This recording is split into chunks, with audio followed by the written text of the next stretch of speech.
Silk Song, and she said, based on the way you're talking, this is your favorite game of all time. Like the light in my eyes. I was like, so, which is funny. And I haven't beaten it, so I can't say that. Obviously not my, but it's like, I'm very excited to play it for sure. I really do enjoy it.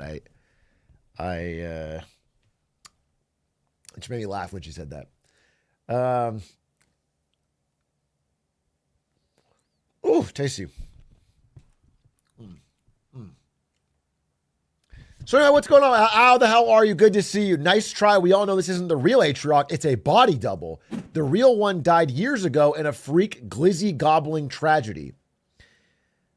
That is such an interesting theory. What what incentive would anyone have to replace me with a body double if I died glizzy gobbling? Do you know what I'm saying? Who gains?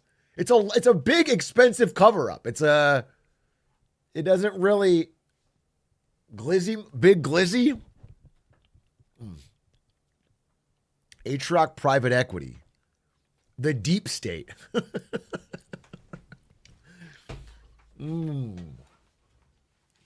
Adish replaced me with an IC. Yeah, that makes sense, actually. That makes sense. Actually, I can see the merits to that theory. Koaltic, thank you for the tier 1. Zone 8 Wheat, thank you for the 6 months. Katos, thank you for the 25. ZJ13X, thank you for the 10. Jax 4 Dot, thank you for the 11. Whoa, a lot of 10, 11 monthers here. Pobaba, thank you for the 29. Alpha Hawk, thank you for the 51. Your name is Alpha Hawk. You think very highly of yourself. Thank you for the 51 months. You think you're the Alpha Hawk? That's how you see yourself in the world? As like there's a a flock of hawks, but you're the alpha. You're not badass. Chunga Bunga, thank you for the gifted. My goodness. Whoa, Big A streaming early. Get some rest in, old timer. Us VOD frogs can wait. I am streaming early, and I don't think I should be subtly mocked for it. I think I should be praised. Yes, I'm early, bro. There's nothing wrong with being early. You know what I always say is if you're not early, you're late. That's what I say. That's how I live my life. Ultra Outrunner, thank you for the prime. I'm just, you're late all the time? No, not me. You must be thinking of someone else. You must be thinking of someone else.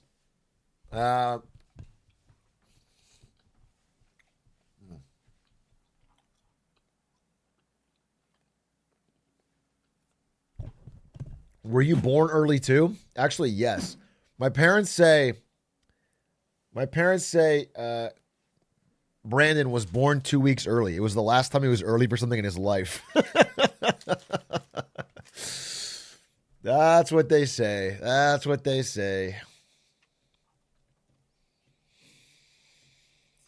Very fun. Very fun. They got jokes. They have jokes.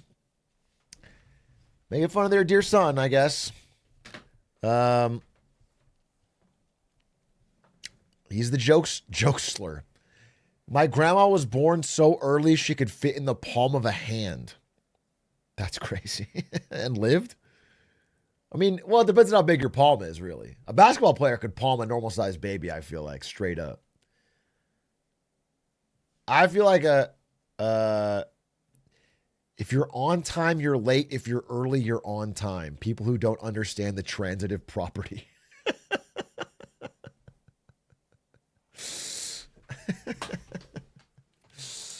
Fucking facts, dude. Hey, say it like it is. Say it like it is. Let me turn the air on.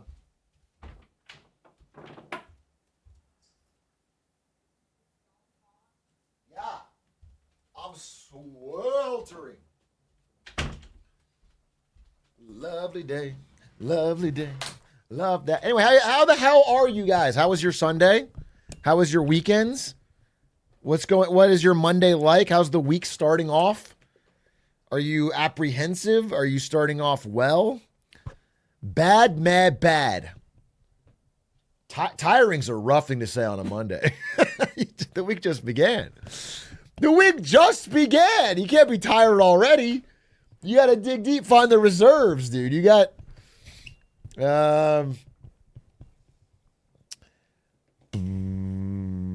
I'm riding my bike with no hands typing this. I actually believe you. Well, actually, I don't believe you, probably. But I've done this. It's badass.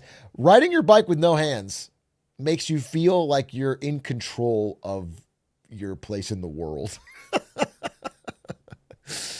If you are riding with no hands on a bike, you just feel free. You feel like there's wind blowing in your hair and you've got it all figured out. Yeah, it's a J. Cole moment. Until you eat it? I don't know. I used to do it.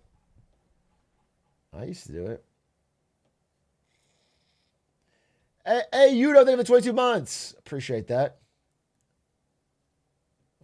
I got rejected from an apartment for having a 592 credit score when they need at least 600 and I make 5x monthly rent. Yeah, that's lame for an 8-point difference. What happened to get the 592 though, huh? What payments you miss? 592 is pretty bad, you know what I'm saying?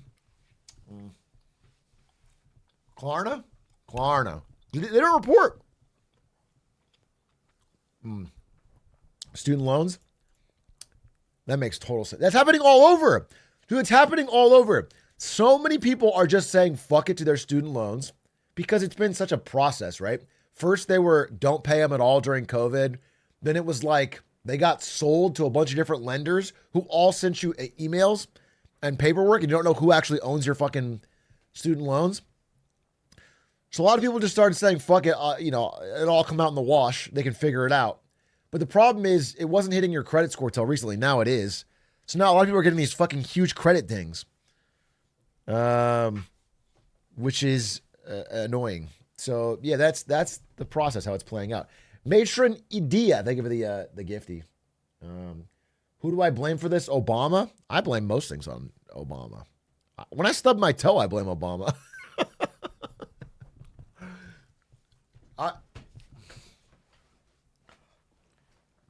His middle name's Hussein, okay? He must have fucking put that Lego there that I stepped on. There are some scams. Yeah, I mean, there are also some scams. Again, at the same time as everyone is getting these letters about the new owner of their student debt, people are throwing in fake ones to try and scam you into paying them for student loans they don't own. It's, it makes everyone just fucking annoyed and not want to pay it.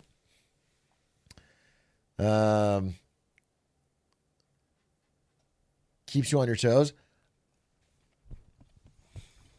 What up, Rosso?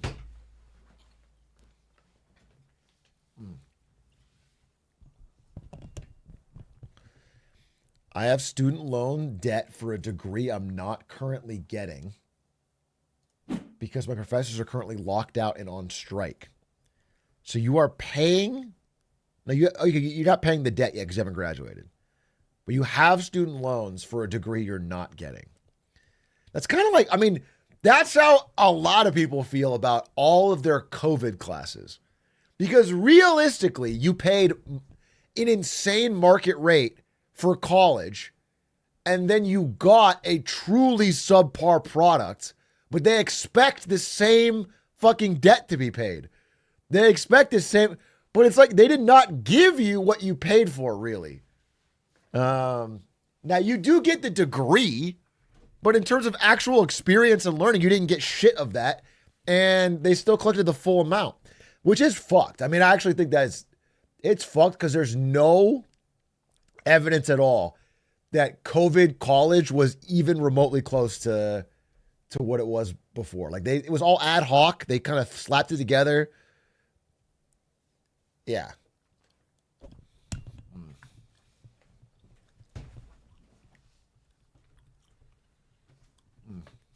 Oh, wait. Ad hoc Tua. Yeah, well said. What are you eating? I'll put it away. I'm not even hungry. I just love these tasty, tasty Swedish fish. I'll put it away. I'm sorry. It's gone. One last fish for the road? It's the only part of Sweden I like. I'm trying to get in tune so I can talk to Aiden tomorrow. I'm trying to reach out an olive branch to him. Yeah, Sweden's great. They have the fish. That's what I'll say. Please fix your webcam. Okay. Fix implies that it's broken. There's a tiny, tiny monitor in the shot. You don't like IKEA? I don't hate IKEA. I wouldn't go that far. I wouldn't say I hate IKEA, but I'm not much of an IKEA lover. No. I'm not much of an IKEA lover. I'm not crazy for IKEA. Die.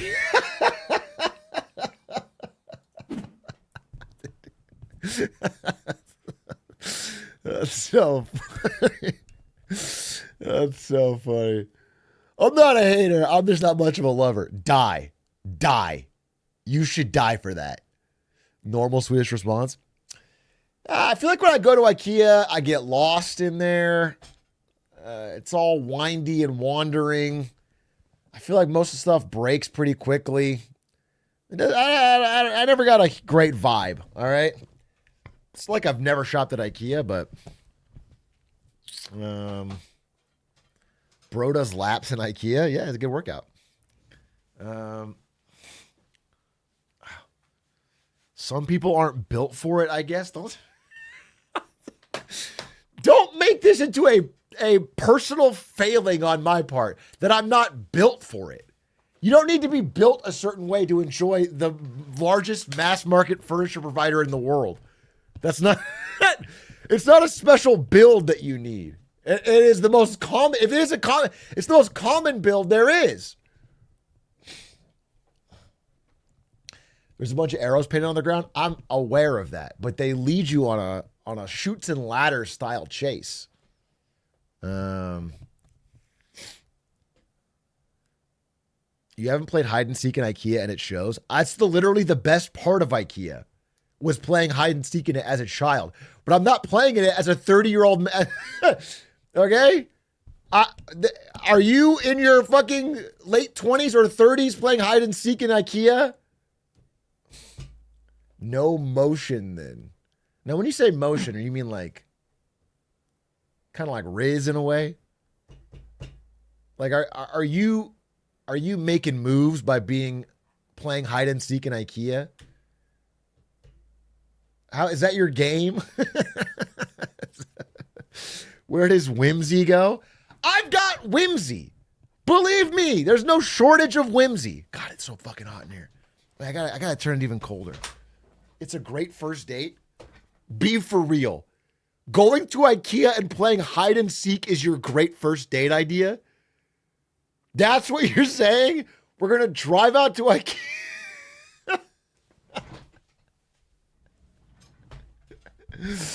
It's such a good idea. It's such a good first date idea. It's just annoying because like every time I'm such a good hider, it feels like my dates never find me and I never see them again for some reason. I'm undefeated though. Yeah, pretty much every week I go on a hide and seek IKEA date and they never find me. I guess my hiding spots are too good. You're the goat hider.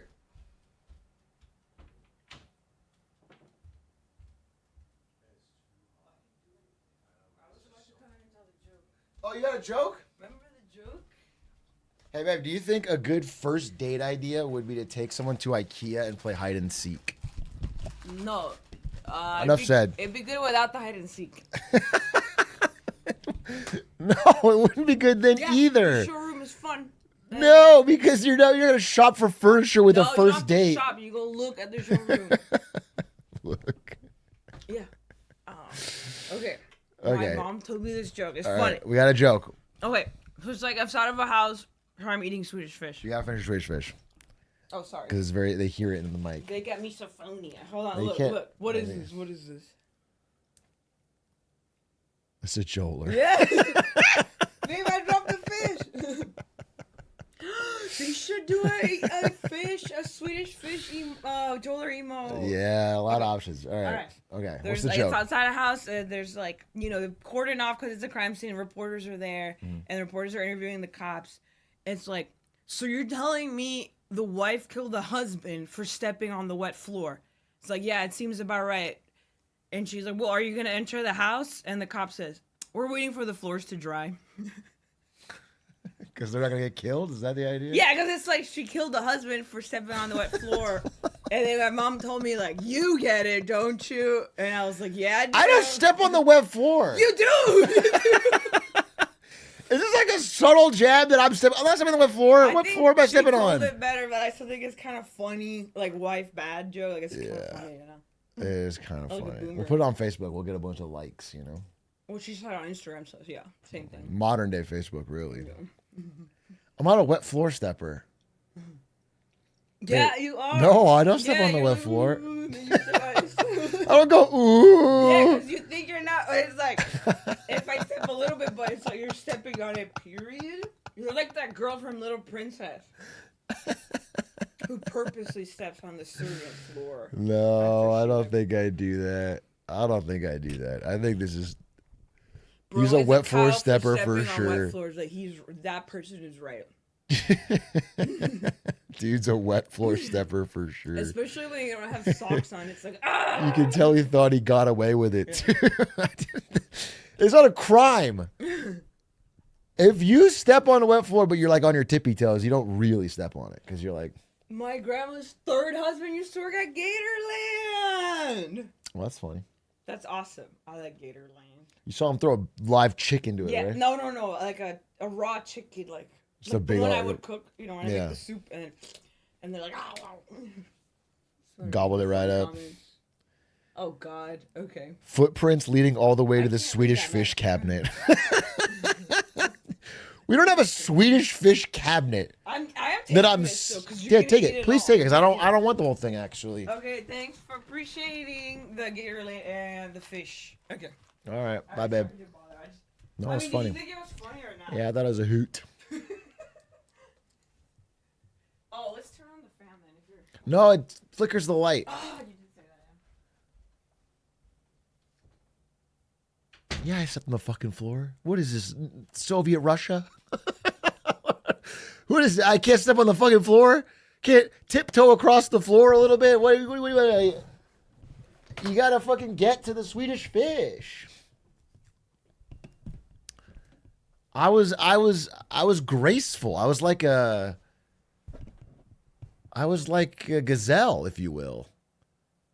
Army crawl next time. Soaking wet. My shirt's soaking wet as I army crawl across the floor. No, that makes sense. That tracks. Yes, sir. Yes, sir. 3 bags full.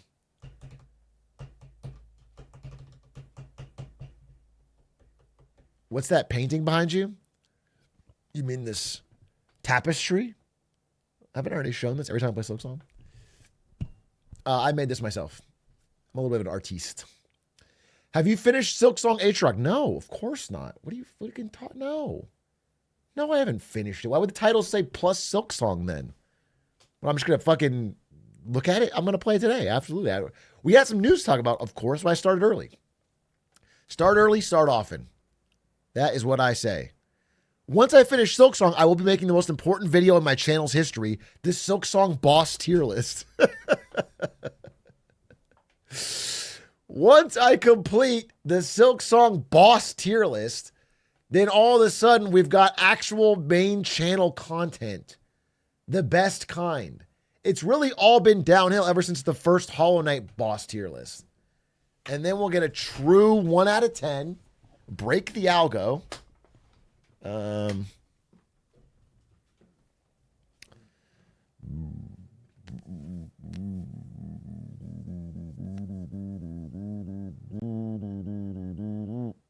Last Judge is top tier. Don't at me. It was a good fight.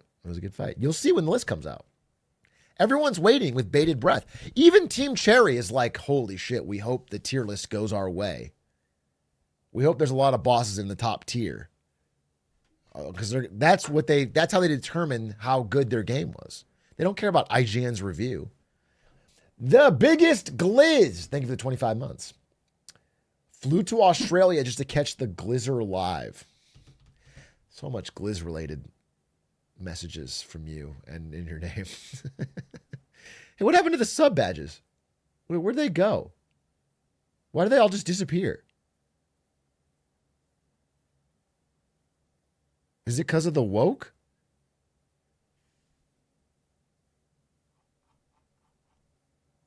Wait, where do they all go? Is it a Dan Clancy strike back? Bro has no subs. I mean, I could believe that. I could believe that everyone simultaneously unsubbed, except my sub count here is actually the highest it's ever been. Did I break a sub limit? Hmm.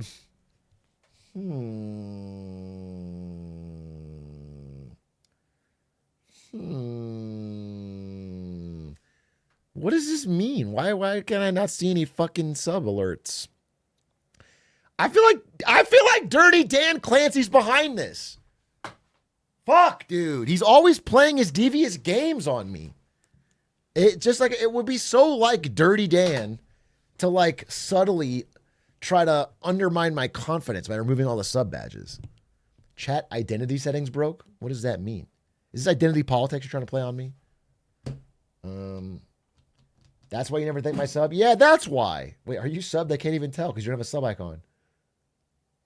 Bro, wait, what happened? How do I even know if this guy's sub or not? You can't tell anymore. Who's someone that I know is subbed that I can check? Who is somebody that I know is subbed?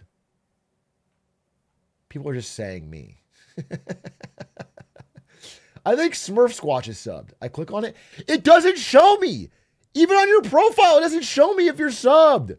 Wait, what the hell?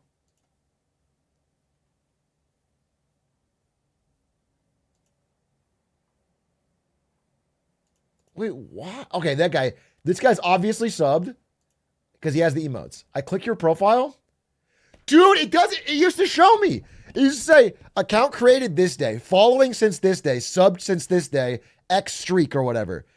Why is it all hidden? Clancy! Clancy, you fuck! Wait, can I turn on sub only mode? Does that work? Sub only. Subscribers. It's in sub only mode. But I feel like everyone can sub. Everyone can talk.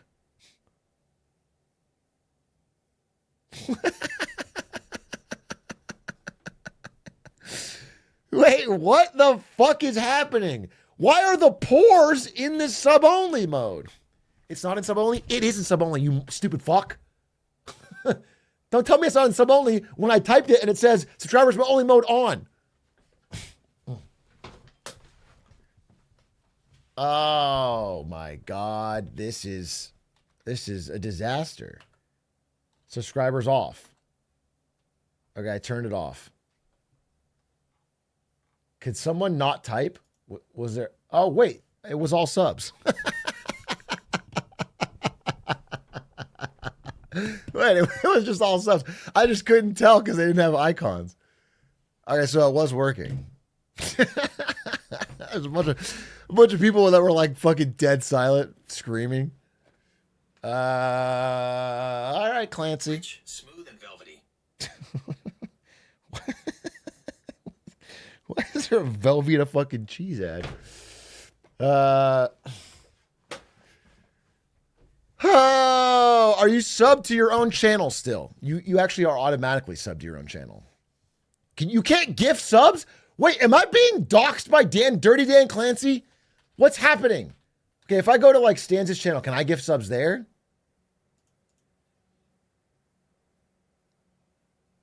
Test. Wait, it doesn't show my sub icon in Stan's chat. Can I gift?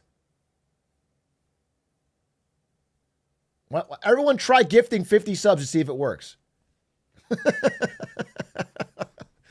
Everyone try gifting 50 and then we'll see if it works, okay? Just test it out. I'm trying, it's not working. I don't know if I believe you. Damn, maybe next month. What the hell's happening, folks? The woke finally got the Twitch. Must be. Clancyville has fallen. Either that or they're rising up. Someone's behind this. And whoever's behind it, I know who's behind them, and it's Dirty Dan. Okay? Okay, he doesn't do the dirty work himself, but there's one layer between. And I know that Dirty Dan is behind this in some way.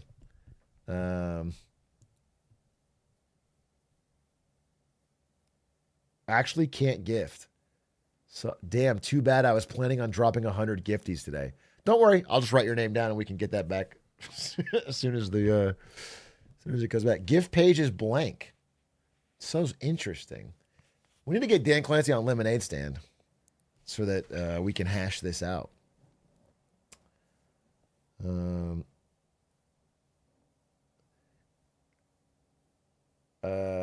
Thank you for the 37 months. A noogly is what I'll call you. Just take IOUs for gifted today. Okay, everyone, please just put the IOU for the amount of gifted you want to give in chat, and I'll just hold you to it, okay? Don't lie. Everyone say how many gifted you're going to give IOU in chat, and we'll just add that all up. Okay, I'm seeing 10 million gifties. I'm seeing 100,000 gifties. I'm seeing 1 billion. Okay, you're gonna hold to that, right? Tomorrow, when it all works, you're gonna pay 1 billion gifties. I owe you negative 8,000 gifties. Wow. How would I give you 8,000 gifties? How about that?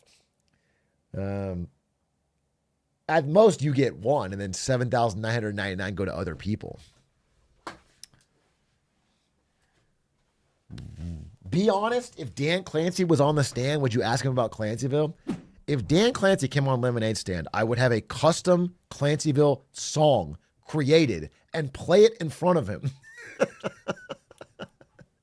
About the people of Clancyville rising up in revolution. Okay? I absolutely would bring up Clancyville. We'd have to get to the... Dude! Wait, we gotta talk about this. It's so fucked.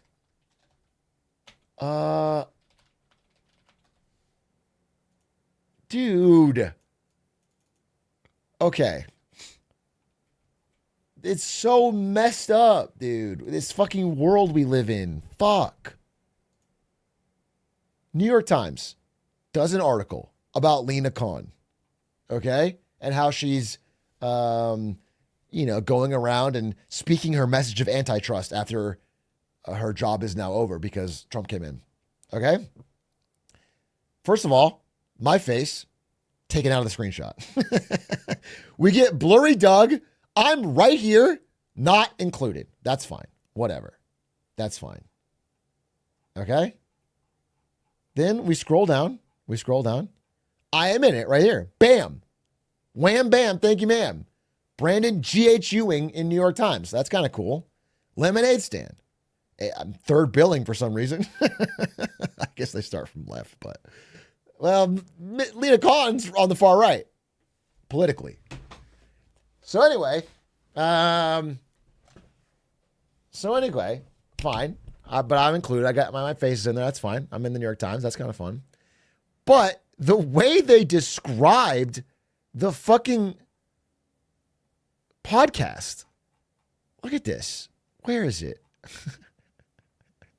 In mid-July, for example, Miss Khan spoke with the hosts of Lemonade Stand, a new podcast focused on the world of business. Fine. The show is hosted by Aiden, Doug, and Brandon, 3 independent creators who stream games on Twitch. Okay. Again, I mean, technically true. Aiden doesn't stream on Twitch at all. And I sometimes stream, but it's not like, that's not my, I wouldn't say that's my primary. Yes, it's like Brandon Ewing who eats food or whatever. It's like, who plays chess in his spare time. Okay, whatever. That's not relevant to the podcast. It's not like, okay. And then the one line they bring up, they pressed Miss Khan on criticism that her antitrust efforts in Washington hurt startups because it became harder for them to sell their businesses to bigger companies. Okay, this is technically true because Doug did bring up this question. But like, it was probably the most favorable, like the entire tone of the interview was that we were massive fans. For me personally, I was like the entirety of the time explaining how much her ideals were very important to me. And this is the one, so the implication here, if you just see this, is that Lemonade Stand is 3 gamers who didn't like Lena Khan. That's the implication. If you were to read this, that's not fact-based reporting. That's fake news.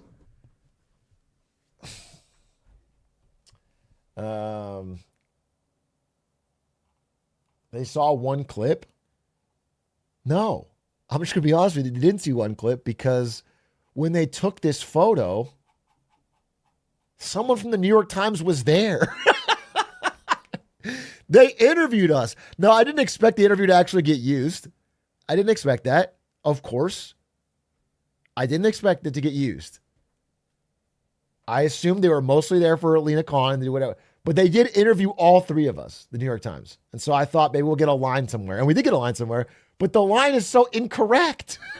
It's so technically true, right? Technically, we do play games. And technically, we did have this question. But pressed is a strong word. And this is being the only line you use implies that it's fucked up, dude. It's so bare minimum true. But it gives you the wrong takeaway. So I was a little bit pissed. Dude.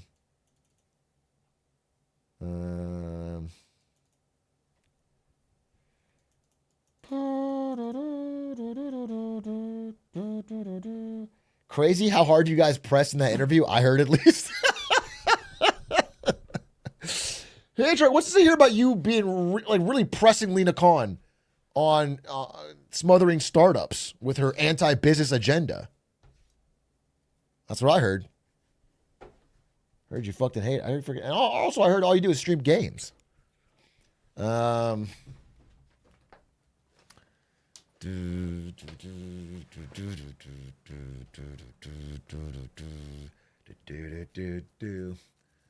Anyway, I'm now pivoting into a full-time fake news.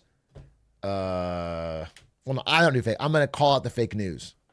That's my new. I'm going to be mostly about talking about how the fake liberal woke news is ruining our country. MSDNC, that's correct. I'm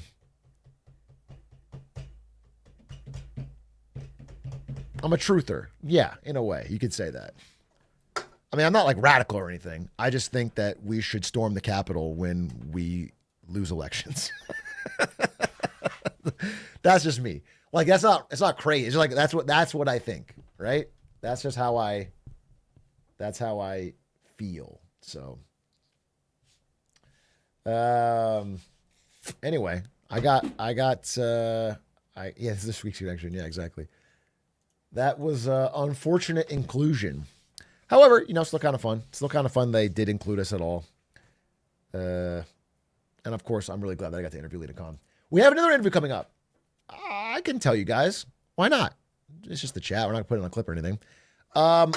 Lemonade Stand will be interviewing the real life. Wait.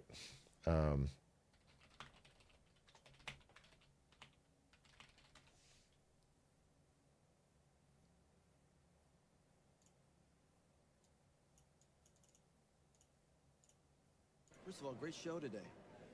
You were terrific. Thank you. Great. I assume no risk for these products myself, Mark.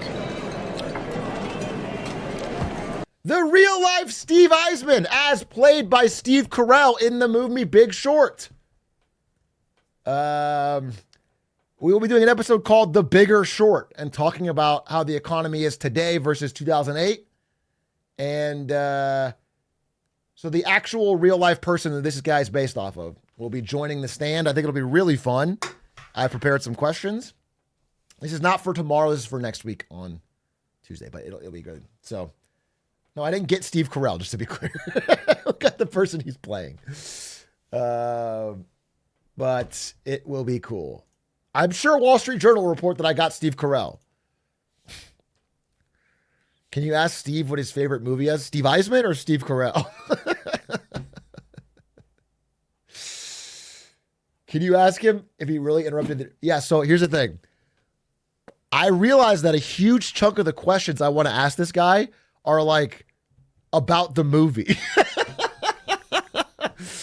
So I have to make sure, I got to be careful because I don't want to just ask him like, dude, was it cool like having Steve Carell play you? Like, was that real? Did you really go 0?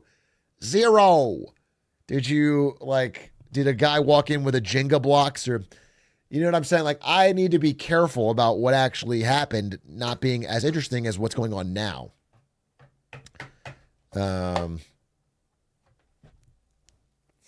So, you know, we might ask him a couple fun questions about the interview, about the movie, because I think that's the way people are going to know him, right? If you're an average person kind of interested in finance or whatever, you've seen The Big Short. That's how you're going to know of what he's done. He was famously one of the people that called the 2008 housing crisis and made a bunch of money. But I'm going to ask him what he thinks about now.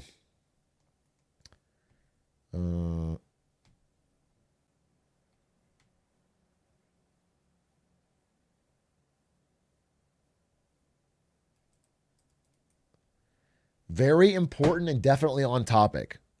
Do you want to be sure of this?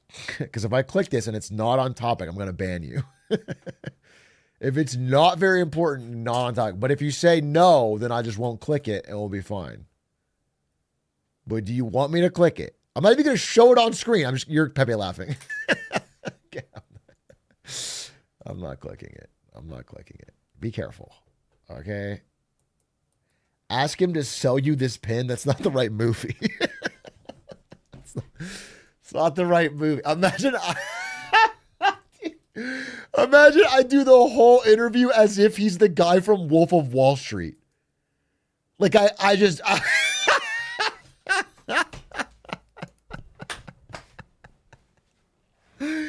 completely don't know. Steve Carell played Mark Baum. Yes, I'm aware, but they changed his name to Mark Baum in the movie. But it was Steve Eisman, who he's based off of. I think they changed it because they didn't want Steve to be named Steve, to be honest. That's why. Mark Baum is not a real person.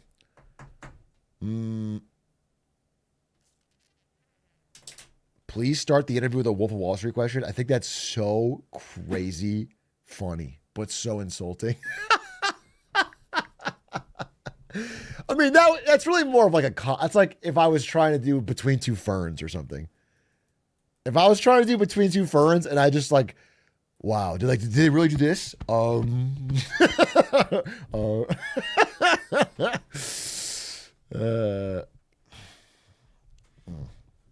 need to get.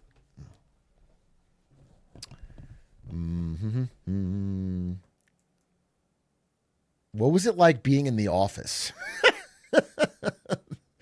Did Jim and Pam really like, I'm sorry, did Jim and Pam really flirt like that?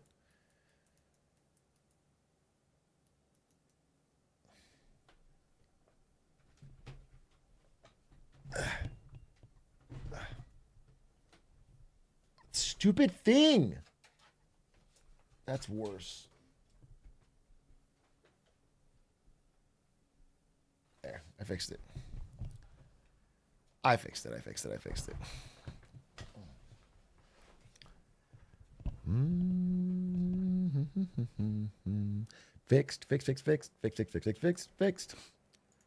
So anyway, I think that will be fun.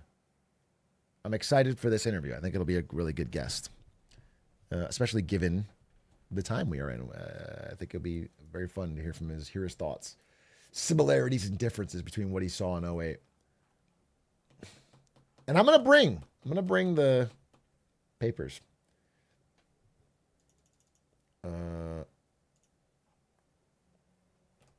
When are you gonna bring a chatter on the podcast?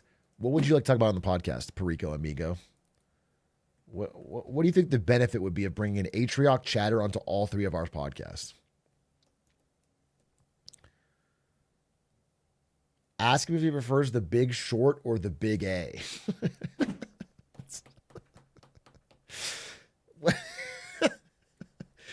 I feel like your guys' questions would make him uncomfortable and want to leave the interview early. Whereas I am trying to get questions where he's like, that was a really good time. I really enjoyed discussing it. I actually want to come back if there's ever more news in the future.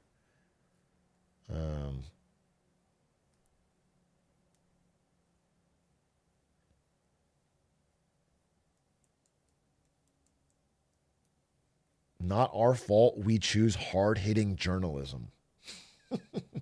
Do you prefer the Big Short or the Big A? Is hard-hitting journalism? Is Aiden going to be on this episode? No, I think we're going to kick Aiden out, probably. Just like when the guest comes over, I don't want Aiden to be there embarrassing us. So it'll probably be me, Doug, Gavin Newsom, and Steve Eisman.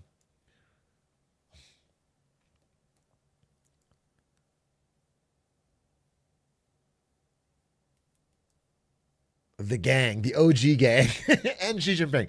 You guys don't know this, but Xi Jinping is he's like our producer. The show is bought and paid for by China. Just to be clear, Xi Jinping is off camera at all times, but he gives us like a thumbs up, thumbs down if he feels like we're going in the right direction on the podcast. So he's kind of like the silent partner. So if I'm ever talking about something that's like, I don't know, kind of off script about China, he goes, and then I know to change the topic. Careful, NYT might report this.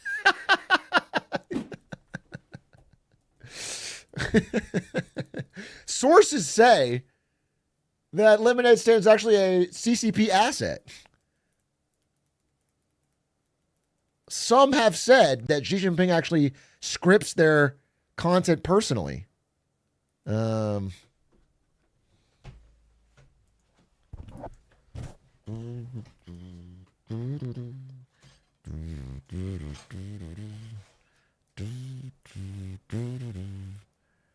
They cropped out Xi Jinping watching you guys in the NYT photo? Yeah, I know they did. Xi never gets any credit. Atrioc smuggling NVIDIA GPUs through old connections? Dude, that'd be a moneymaker. I should have done that. You know, I was given, so every time we would launch a new GPU, because of my position in marketing, they would give me personally a whole bunch of GPUs that I could give away to like influencers or anything else, like just as like, you know, ad hoc marketing. I just got to have like a huge fucking cabinet of the latest GPUs and I could just have them shipped out. And, which meant all the people I knew in real life were constantly fucking winky face me. Ludwig especially back then, back before he was like rich. Ludwig used to be like, man, I really think I could promote.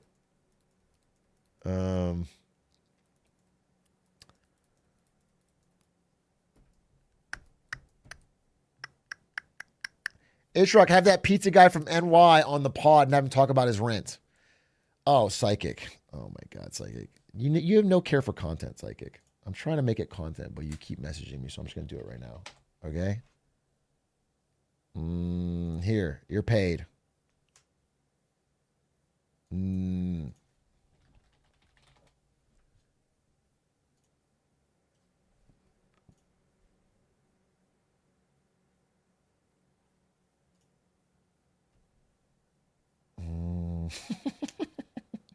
I noticed you included Jeff Bezos' cut. I noticed you included Jeff Bezos' cut. I'll pay it. I don't care. All right. There, done.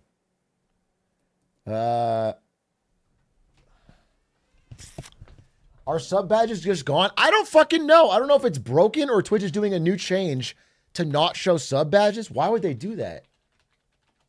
Is it all over the website or is it just my channel? Like if I go to Linkus's channel right now. Linkus, I don't are see you subs backwards? there. Yes. I don't see subs there. What the hell? You can't sub to anyone on iPad. You can't Prime sub.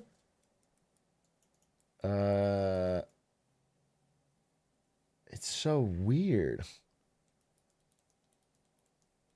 Elon Musk on an immortal tank build, soaking up all the aggro for the billionaires.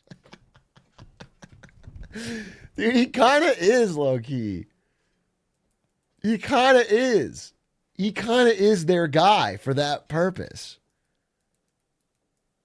Because, like, how can you be mad at someone getting a $50 million pay package when Elon Musk's about to get a $1 trillion one? You know what I'm saying? He's so far ahead of everyone else. He's just running tank. He's Winston, dude, at the front of the pack. Nobody even gives a shit about Bezos anymore. Bezos is totally under the radar. Bezos is under the radar.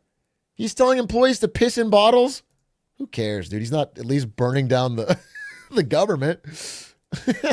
Like, Elon makes every other one else look better by comparison. He's taking one for the team, really. Honestly, I respect it.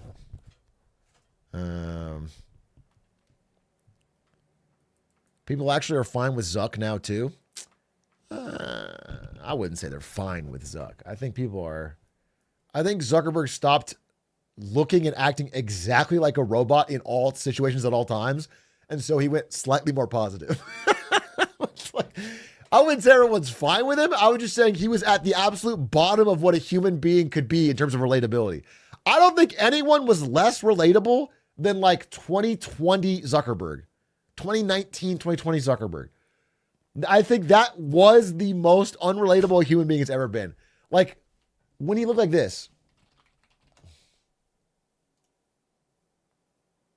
This face, Zuckerberg. This one right here. This haircut, this face, those eyes, nobody could trust him. He was the most untrustworthy a human being has ever been. It was like Uncanny Valley. And this is right when he was about to push the early metaverse stuff with the no legs. And he was always being hauled in front of Congress and like lying about how social media caused teen suicides and stuff. It was just, so now he's like modern day Zuck. And I'm not saying everyone fucking loves him now. I'm just saying he at least seems like a human being. Yeah,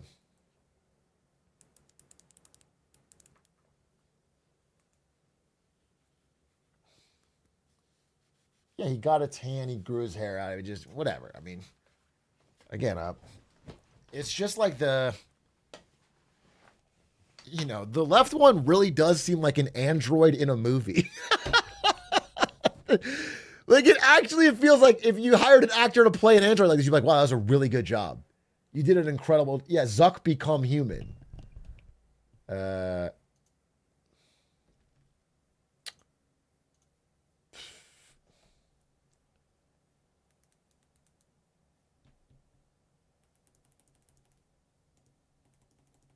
He learned how to behave as a human at the same time as AI developed. The second ChatGPT was invented, suddenly Zuckerberg started acting way more realistic. How interesting. How interesting.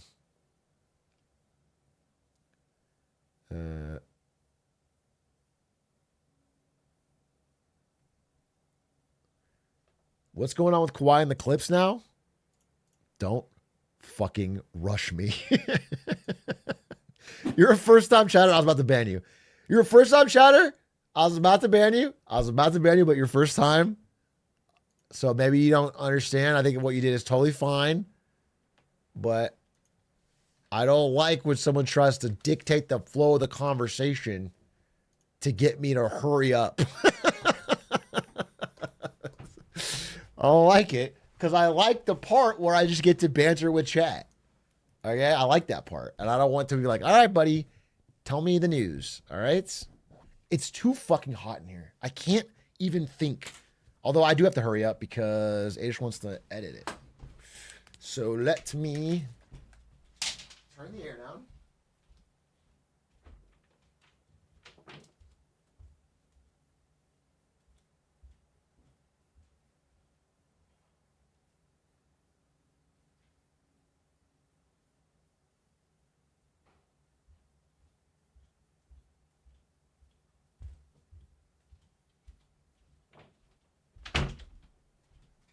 Dude.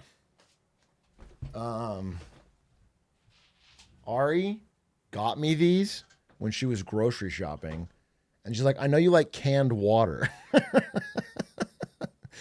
It's like, I like liquid death.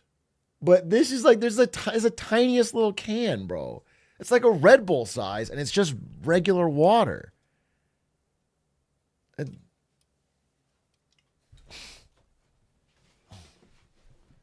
is she wrong? No, she's not really wrong.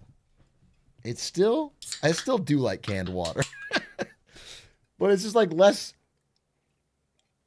It's just less of it. Does it taste any different? Obviously, it does. In my mind.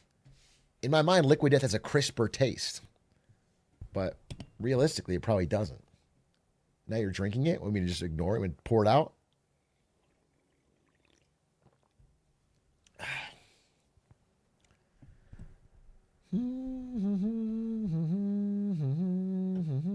Pour it on the floor, make a statement. That'll teach my wife to do something nice for me. I'll just pour it all out on the wet floor and then step in it. Yeah, that was a really good idea. I can see why you guys should have like some sort of Riz Academy or something. The Atrioc Chat Riz Academy. Because I think the way you guys, your first date ideas, your ideas on how to talk to women or significant others, it's like, it's all so next level. I never heard this kind of stuff before.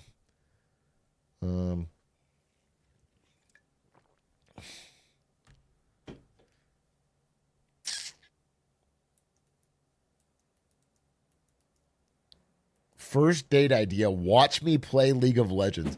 Wait, wait, was that a Sahib TikTok? Whose TikTok was that? That was one of the funny. Well, please find me that TikTok. It's so funny. We've watched it on stream. It's where the guy's playing and she spots her from the window. It was so fun. That's one of my favorite. Bro, isn't that your meta? No, that's not my meta.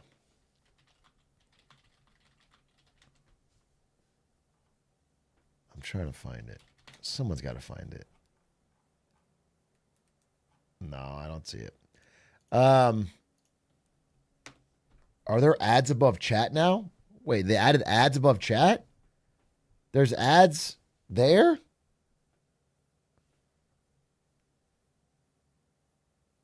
Did they get rid of subs and add ads above chat so that Dan Clancy gets all the money?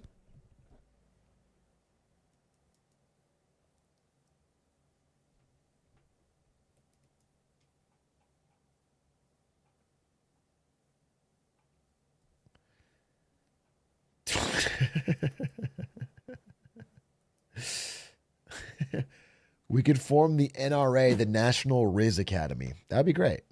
America needs another NRA.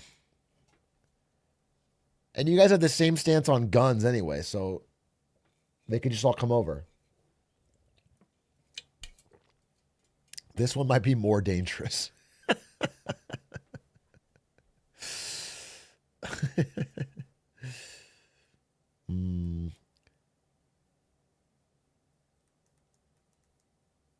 That's how we do it. All right, so we are going to talk about the Kawhi stuff. That is the update, the Kawhi stuff. But give me 2 minutes and I'll talk about it. Is there anything else? What else is going on today? with you guys? Anyone have any weekend shit that happened to them? Twitch has really gone downhill since that one marketing guy left. I would say, you're joking, obviously, but Twitch has gone flat to downhill kind of since COVID gave them the huge bump. I haven't seen Twitch do anything in the right direction since they got lucky from COVID. I don't know what they added or changed or made better that.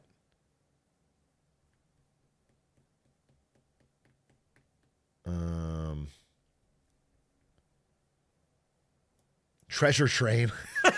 Yeah, you're right. You're right. Sometimes I'm like thinking about what to watch. And I'm like, should I watch YouTube videos or Twitch? And then I remember there's Treasure Trains. And I go to Twitch every time. It's like not about the content for me. It's about whether or not I could see a treasure train in action. Yeah, lucky, sure. I'm sorry. Are you claiming that Dan Clancy, who wasn't even CEO at the time, caused COVID to help out Twitch? It was an Obama Epstein situation where he planned it ahead of time? Oh, someone found the TikTok. Yes, dude. And Dizzle, thank you. Okay. Wait.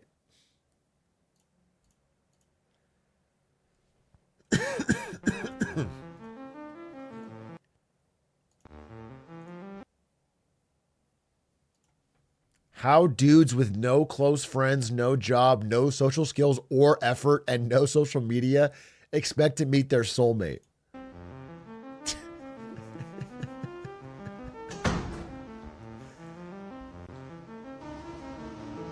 Oh, fuck! Oh, smooth.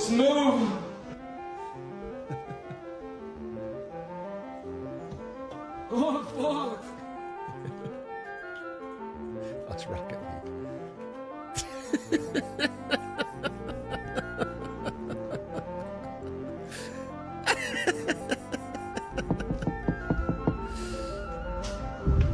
Hi, I saw you from outside playing video games. I was wondering if maybe I could come inside and watch you play.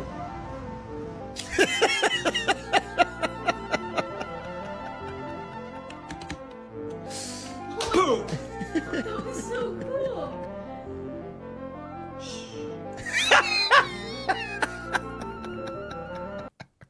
I forgot about that part.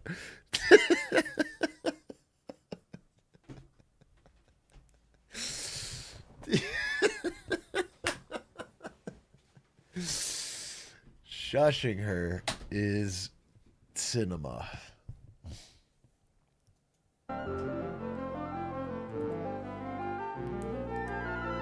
Boom! Yeah! I knew I was gonna get that one. That was awesome.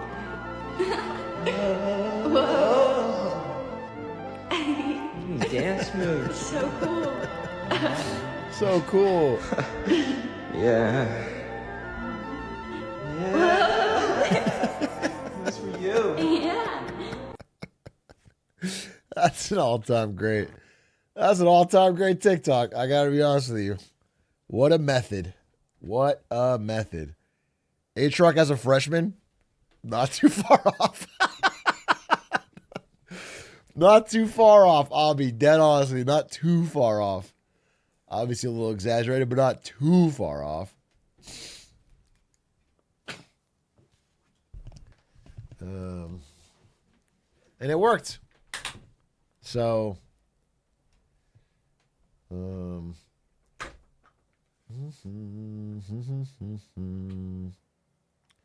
seems like an easy W from the outside that the VOD system needs an overhaul. Any reason why they haven't? Because it's crazy, crazy fucking expensive. That's why. And they don't want to spend the money. And they're very worried they're going to spend all the money and time to try and get an actual good VOD system, and everyone's going to watch YouTube anyway. That's why. That's why they haven't done it.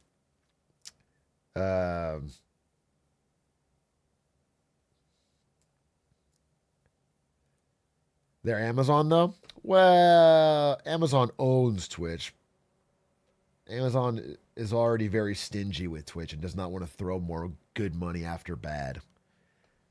Amazon's already kind of pissed about Prime.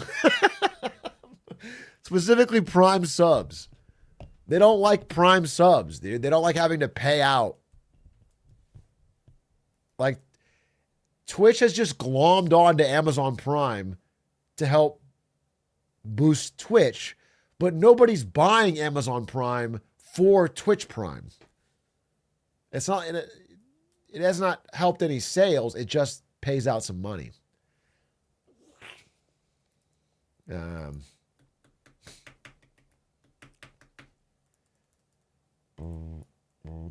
Hey, no one's going to fucking congratulate me for being 100% dead right about the YouTube viewership apocalypse. Fucking everyone was, oh, spiffing Brit. Who the fuck spiffing Brit, bro? He was dead wrong. And you guys were all like, no, I saw some video by a guy. And it was so obviously what I was saying, and now everyone's figured it out. Are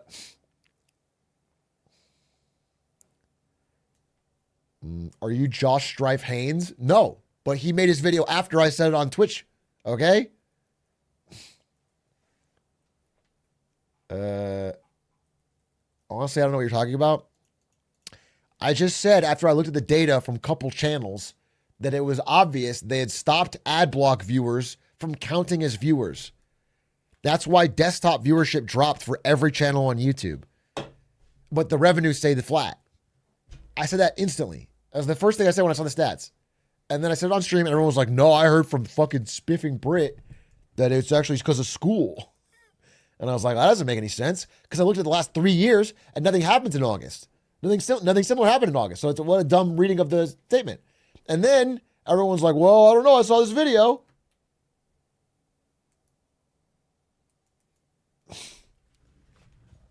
And then some guy named Josh Strife Haynes came out with a video looking at all the data and made the exact same conclusion. And then Charlie made a video reacting to that video. And everyone's like, yeah, it's the ad blockers. Hayes. Sorry, I said it wrong. Hayes.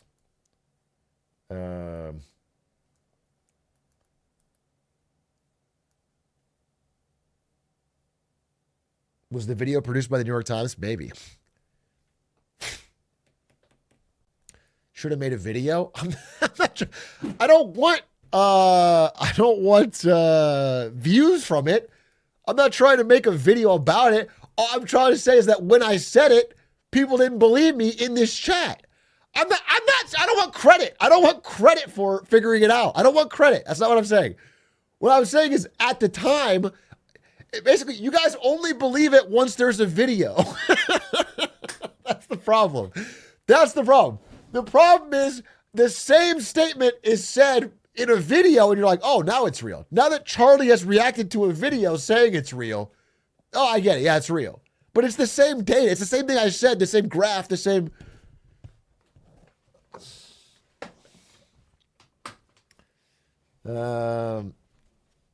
I think that's an annoying habit to have, that you needed to be in a YouTube video with a title, and now it's like, oh, that's verified.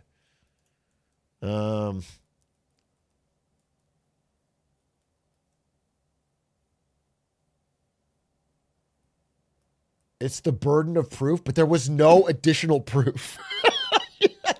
That's what I'm saying. There was no additional proof. It was just put into a video. That's not.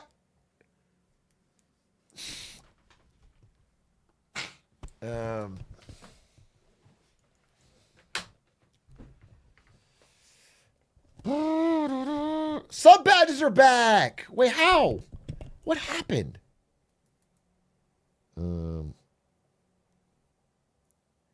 It gave me something to cite. You shouldn't be citing YouTube videos. So if I make a YouTube video called "The Moon is Made of Green Cheese," a video essay, an 8-hour video essay, then I can now cite that video as proof, and okay. And Charlie reacts to it. If Charlie reacts to it and goes, oh, shiver my knickers. I didn't think the moon was made of green cheese, but then I saw this video by Atrioc, and now I'm pretty sure it is. Holy fuck. And then now you guys have seen that video. Now we're Nicker. Oh my God. Don't be fucking, don't even.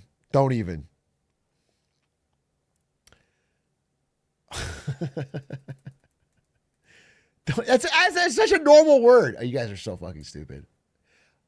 I'm not even.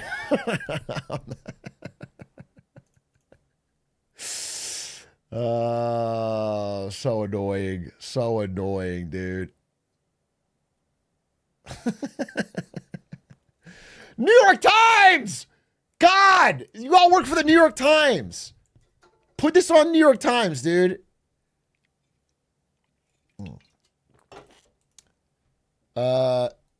Sorry, what is this? Not even an hour stream. He's crashed out like 10 times. I have crashed out a lot this stream. Sean Lucas, thank you for the 4 months. First, he presses my queen, Lena Conley.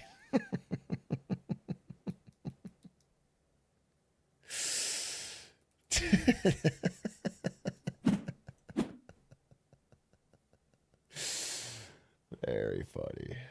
Very funny. Very funny. Very funny. Very funny. Jerry about to make a video about you. Dude, J-Rug's just giving me the most insane Discord updates on the worst parts of the internet. J-Rug just keeps sending me like fucking clips of the worst part of the internet, bro. And he's like, yeah, that's what's going on. Ugh. Makes you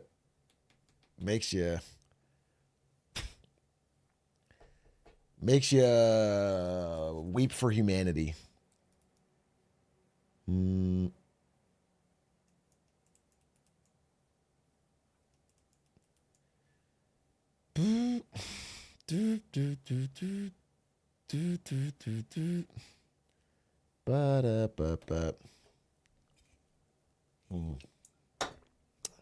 Okay. I think it is time. Yeah, okay. Let's talk about... I need to do an update. I've been doing a couple updates lately, to be honest, but I think all these stories are interesting enough that they deserve scrutiny and follow-up. And this story, I really like because it contains my two biggest passions lately, financial fraud and basketball. Kawhi Leonard. Wait, why is this so small? There we go. We did a story on Kawhi Leonard and the Clippers and the financial fraud that had originally been broken by Pablo Torre in his podcast, Pablo Torre Finds Out, which I think is a great piece of journalism and I really enjoyed. Very quick refresher on what happened. Okay, rich guy, Steve Ballmer, richest man in the NBA, worth about as much as the NBA. Extremely wealthy, wealthier than all of their owners combined, okay? Steve Ballmer wants to pay Kawhi Leonard more than the salary cap allows. The salary cap stops him from paying him that much to keep the teams balanced. He doesn't care. He wants to cheat the system. So he pays Kawhi some salary and he pays $50 million to a middleman, a green financial bank called Aspiration. Fake green and fake financial. This is a fake company, basically, a bad scammy company. He pays them $50 million and then they sign Kawhi Leonard to a $48 million sponsorship deal that doesn't require him to do any work. This is the very simple way it was done. So now he's paying the correct amount, and this is all not his problem. He can't be blamed for this. So they make $2 million in the exchange fee, and then Kawhi Leonard gets to be paid under the table. That's like the basic idea of what happened and what we already reported on. However, since then, it's gotten a lot more dramatic, because a lot of people have stepped up to defend Steve Ballmer and say he's a sweet small bean. He has a cute bald head. There's no way he could have known about what was going on here in this scammy company, and it can't be blamed for what happened with this. He wasn't trying to cheat the system. They just wanted to sponsor him. They did a bad job, okay? And one of the main people that stepped up to defend Steve Ballmer is fellow sports-owning billionaire Mark Cuban and Shark Tank star. So Mark Cuban went on the podcast Pablo Torre Finds Out and said, I'm Team Ballmer. Former. Well, actually, he still is a minority owner of the Mavs, but yes, former majority owner. So he goes on, basically says, I'm on Team Ballmer. And he's like, as much as I wish they cheated, Steve isn't that dumb. By the way, I'm going to be clear. I've now listened to the full podcast and read everything Mark Cuban said. And what's funny is the majority of his argument comes down to like, Steve Ballmer's not that dumb. It's like, okay, that's not an argument. He's on the one side, like 3,500 verified documents, 9 whistleblowers speaking on the record. On the other side, like, well, he wouldn't be stupid, would he? So anyway, Mark Cuban comes out, says, I'm on Team Ballmer. Steve's not that dumb.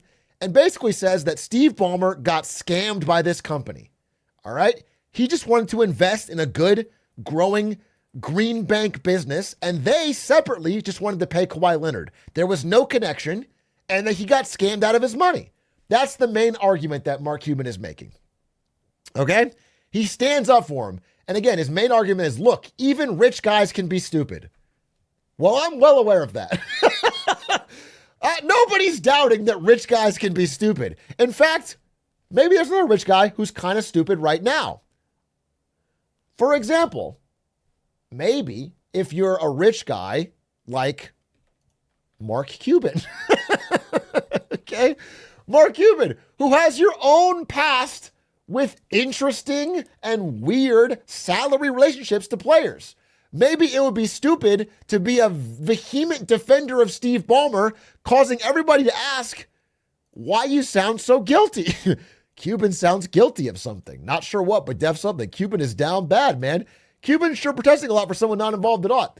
So people start looking into this. They start looking into the history of Mark Cuban and his star, Dirk Nowitzki, back in the day.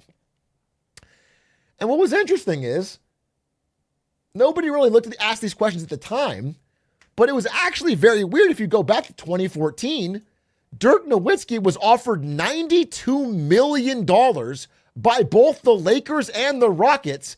He declined and took a very cheap $25 million deal to stay with Mark Cuban in Dallas.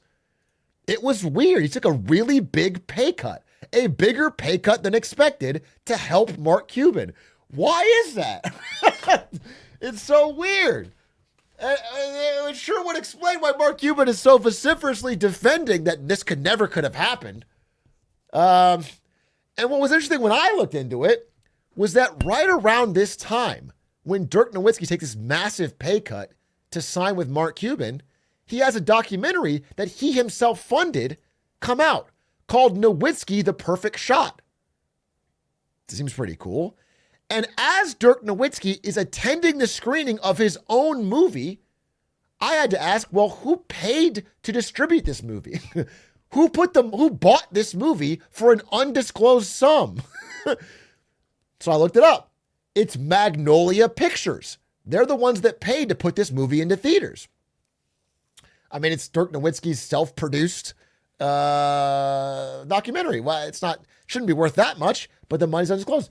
So I look up Magnolia Pictures and I find out that it's owned by this guy, Mark Cuban of Shark Tank. He owns film distributor Magnolia Pictures.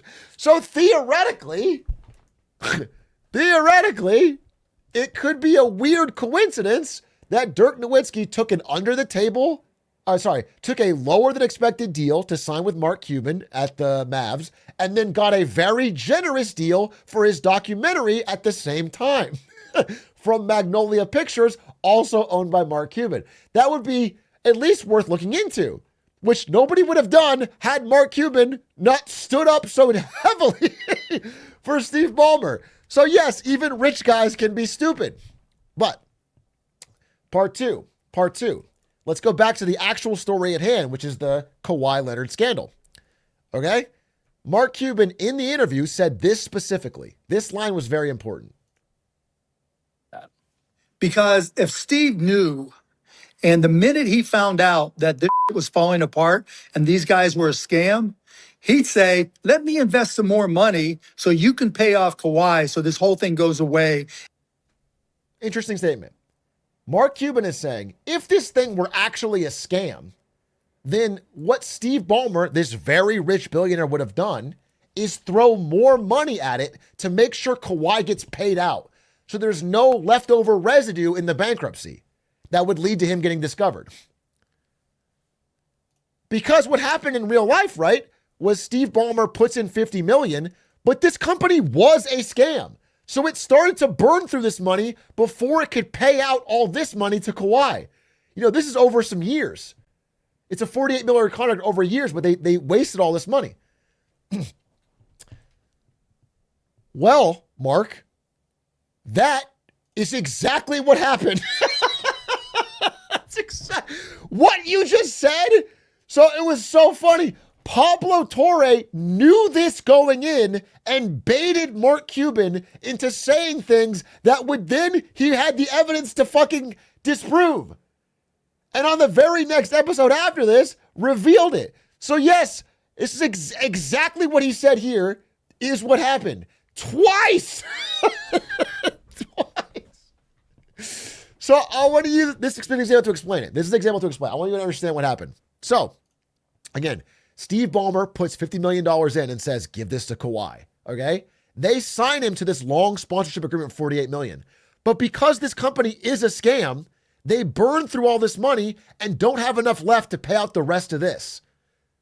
So again, he's owed like $2 million every few months as part of these payments. Okay. So as this company is failing and cannot pay its employees, it cannot pay its creditors, is like turning down calls. I think I have a clip here, actually. Let me make sure I got this clip. This is how the finance department described it. He's not the only one who's calling trying to get paid. There's a huge freeze because there's no money to be spent. So from the finance team's perspective, we feel like we're on the other end of collections calls. People are constantly coming in asking for their money. So look, everyone's calling. They can't get paid. Aspiration is running out of money. Coincidentally, right as Kawhi Leonard's $2 million paycheck is due, the co-owner of the Clippers decides randomly, I'm going to put $2 million into this publicly failing company. Right then, like out of nowhere, Dennis Wong, the co-owner and best friend of Steve Ballmer, who has never invested in this company before, and after it's already coming out publicly that it's a failure, decides I'm going to put $2 million in. A few days later, $1.75 million goes out and pays Kawhi on time. Nobody else gets paid. Everybody else calling to get paid out does not get paid.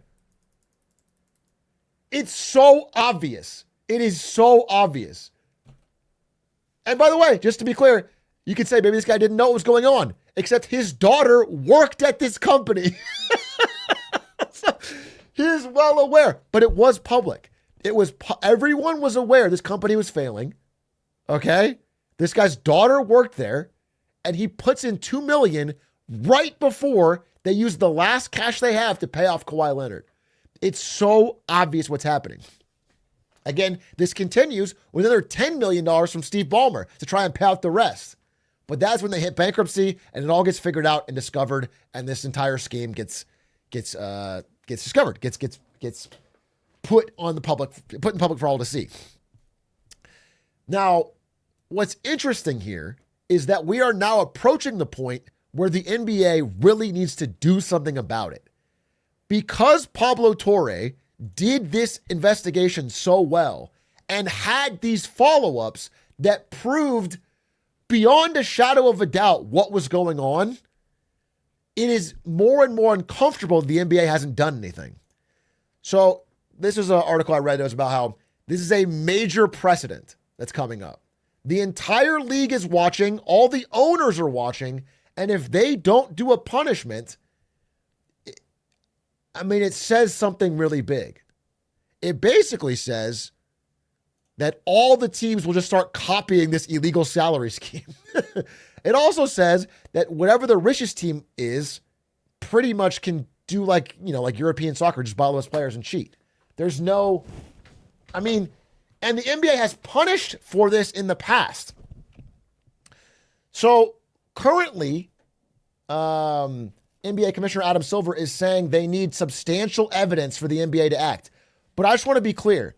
This is substantial evidence. In fact, this is the more evidence than you're ever going to get for a financial crime, basically ever. Like, they have all the records. They have employees on record. You cannot get a more open and shut case than this, especially because Kawhi Leonard didn't do any marketing. He kept getting paid. This company would not use their last $2 million to pay out Kawhi Leonard to do another 6 months of nothing. Okay? The marketing wasn't that important. It's so obvious. There's nothing more open and shut. If he had done one single tweet, they could have some plausible deniability, but he did nothing. So if Adam Silver can't figure that out, then it is a truly sad moment for the NBA, bro, because it just fully legitimizes cheating. And it fully legitimizes the team that can throw the most money should always win. Not the best coach, not the best strategy, not the best team. Whatever. It should be who has the most money. So, again, multiple team strategists are saying on record they will feel emboldened to seek out their own version of shell companies to provide additional compensation to their players. So if the NBA doesn't do anything, expect to see a whole lot more sports documentaries.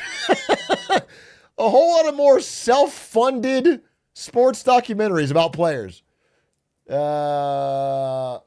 Remains to be seen. Oh, last thing before I wrap up this.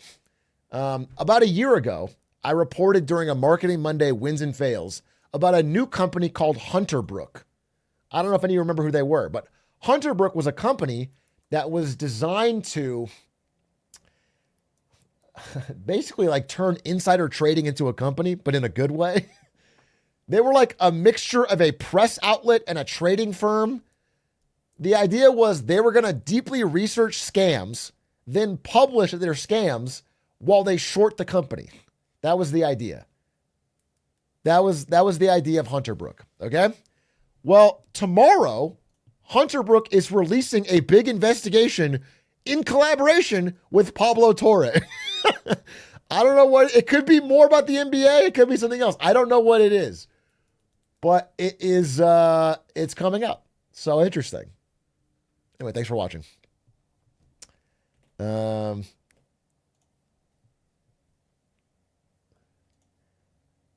Aren't there a ton of short seller firms? No, there's not many actually.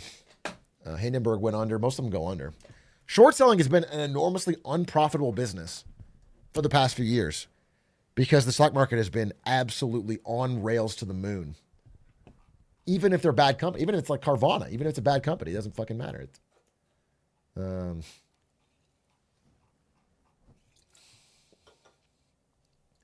Yeah, at that point, you don't have any rules and no sport. Exactly.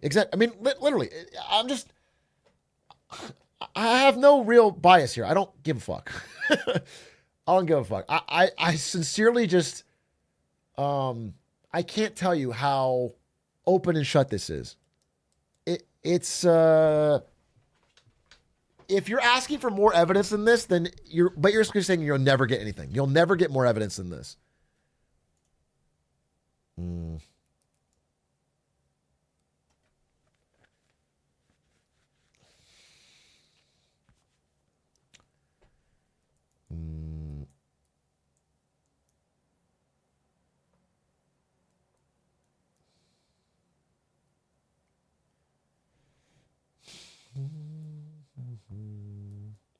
What incentive would Adam Silver have to not push forward with anything?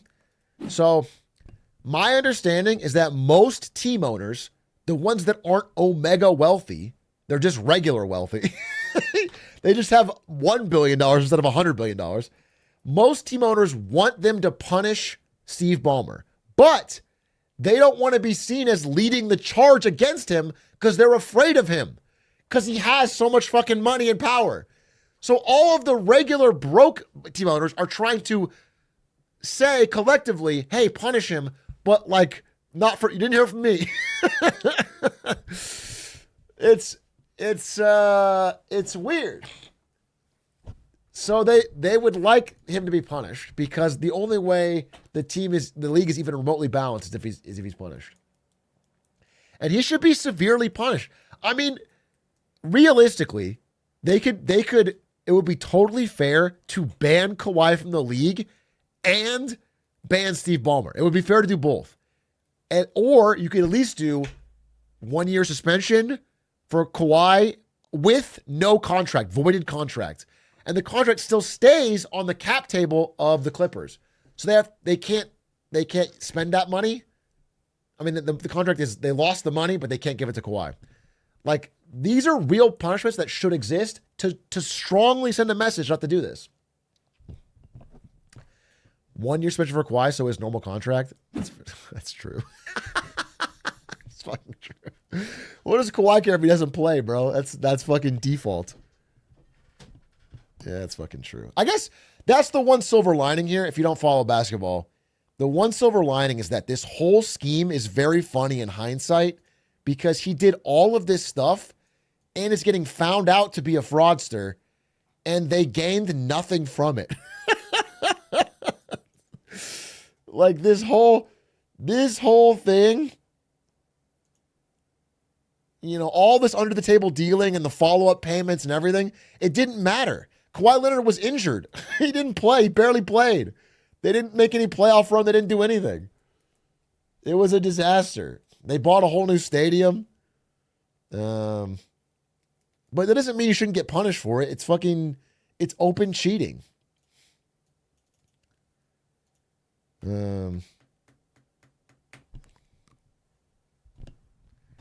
Not gonna lie, I don't blame Kawhi at all. Would you say no to a free 48 mil? So this is what I said earlier. The first time I was like, listen, I don't really blame Kawhi. However, the more I've thought about it, it's like, bro, everyone involved knew exactly what they were doing was wrong. They knew they were cheating. Kawhi's uncle Dennis went to every team and asked for under the table payments. They shopped around for it. Like, I think they should all get punished. It should be not allowed. Everyone was trying to cheat. They all knew they were cheating. But obviously Ballmer should be punished the most, of course. Also, it's crazy because like Kawhi is just generationally lazy, bro. Like, he actually could have made it impossible to prove if he had just done a couple tweets. That's all he had to do was just tweet, I love aspiration. They plant trees. Tweet that 4 times, and it's like impossible to prove. But he's so lazy. It's crazy. It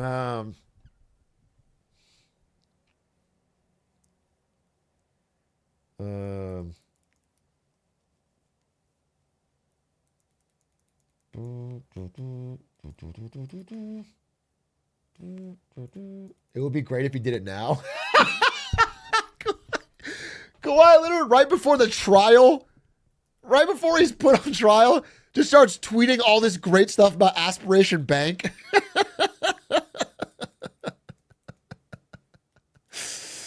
It's just like, it was like The Rock, when The Rock had to do like 15 Instagram posts about Black Adam. He did them all in one meeting. By the way, if you're a new Atrioc Frog, please go back and watch that video. That's one of my favorite underrated. I think it got no views, but I think that video is fucking funny. The Rock. What was it called? Yeah, it's called The Rock is Losing man It. named Dwayne. It's 3 years ago. This is a personal recommendation from me. It's one of my favorite videos that I've made. It's just 3 years ago. It's a deep cut. It did all right. It got picked up over time, but it is about The Rock owing a bunch of social media posts for Black Adam's contract, and he does them all in one marketing meeting where they probably told him about the post he was owed. It's a classic, bro. It's such a funny fucking time. Old heads know, yeah. Old heads know. Okay. So that was the Kawhi update, which is funny. Get me wrong, but I also want to talk about something Trump said today about the stock market. So let me see. Where is this? It's not a spliff. It's a fucking stylus.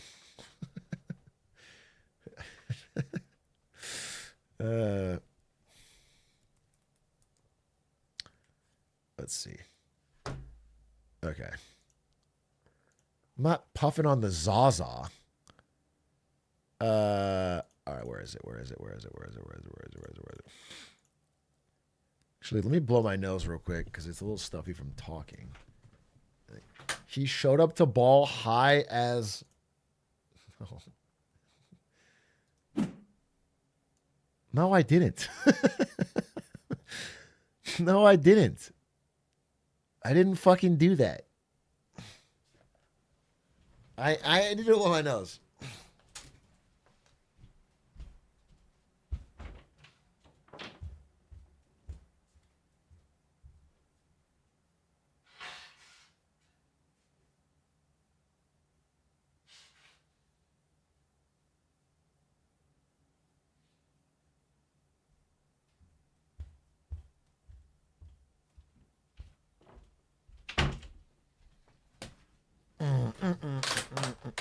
Dude, speaking of ball, Ludwig has become kind of a piss baby when it comes to basketball, is what I'll say. Okay? Ludwig shows up to basketball, and he always complains if there's ever new people there. And it's because he liked it when it was like 9 gamers that worked for him, most of them. So he could be the big dog. But now that there's new players who can like guard him easily, he gets pissed off. He's like whining all the time about new. He wants to be let win. He wants big fish, small pond. It's the same way he feels about immigrants, by the way. But I'll keep that for off pod. I'll keep that for off pod, dude. For off mic. My issue isn't that people are too good. What's your issue? What's your issue, Lud? It's that people are too ass.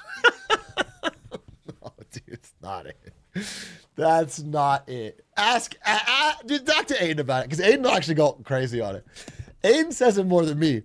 Talk to Aiden, bro. It's not. Yes, but I've always been out there with 2 left hands.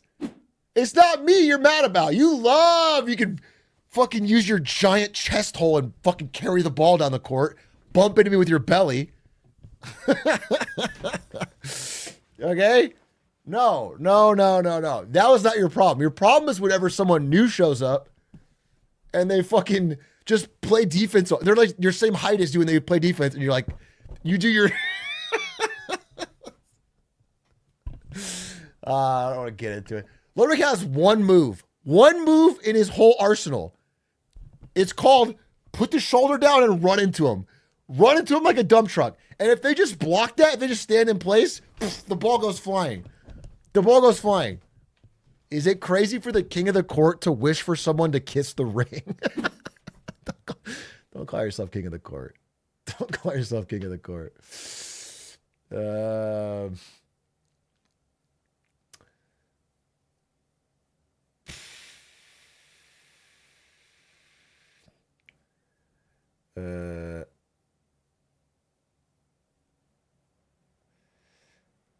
Anyway, it's fun. It was a fun day.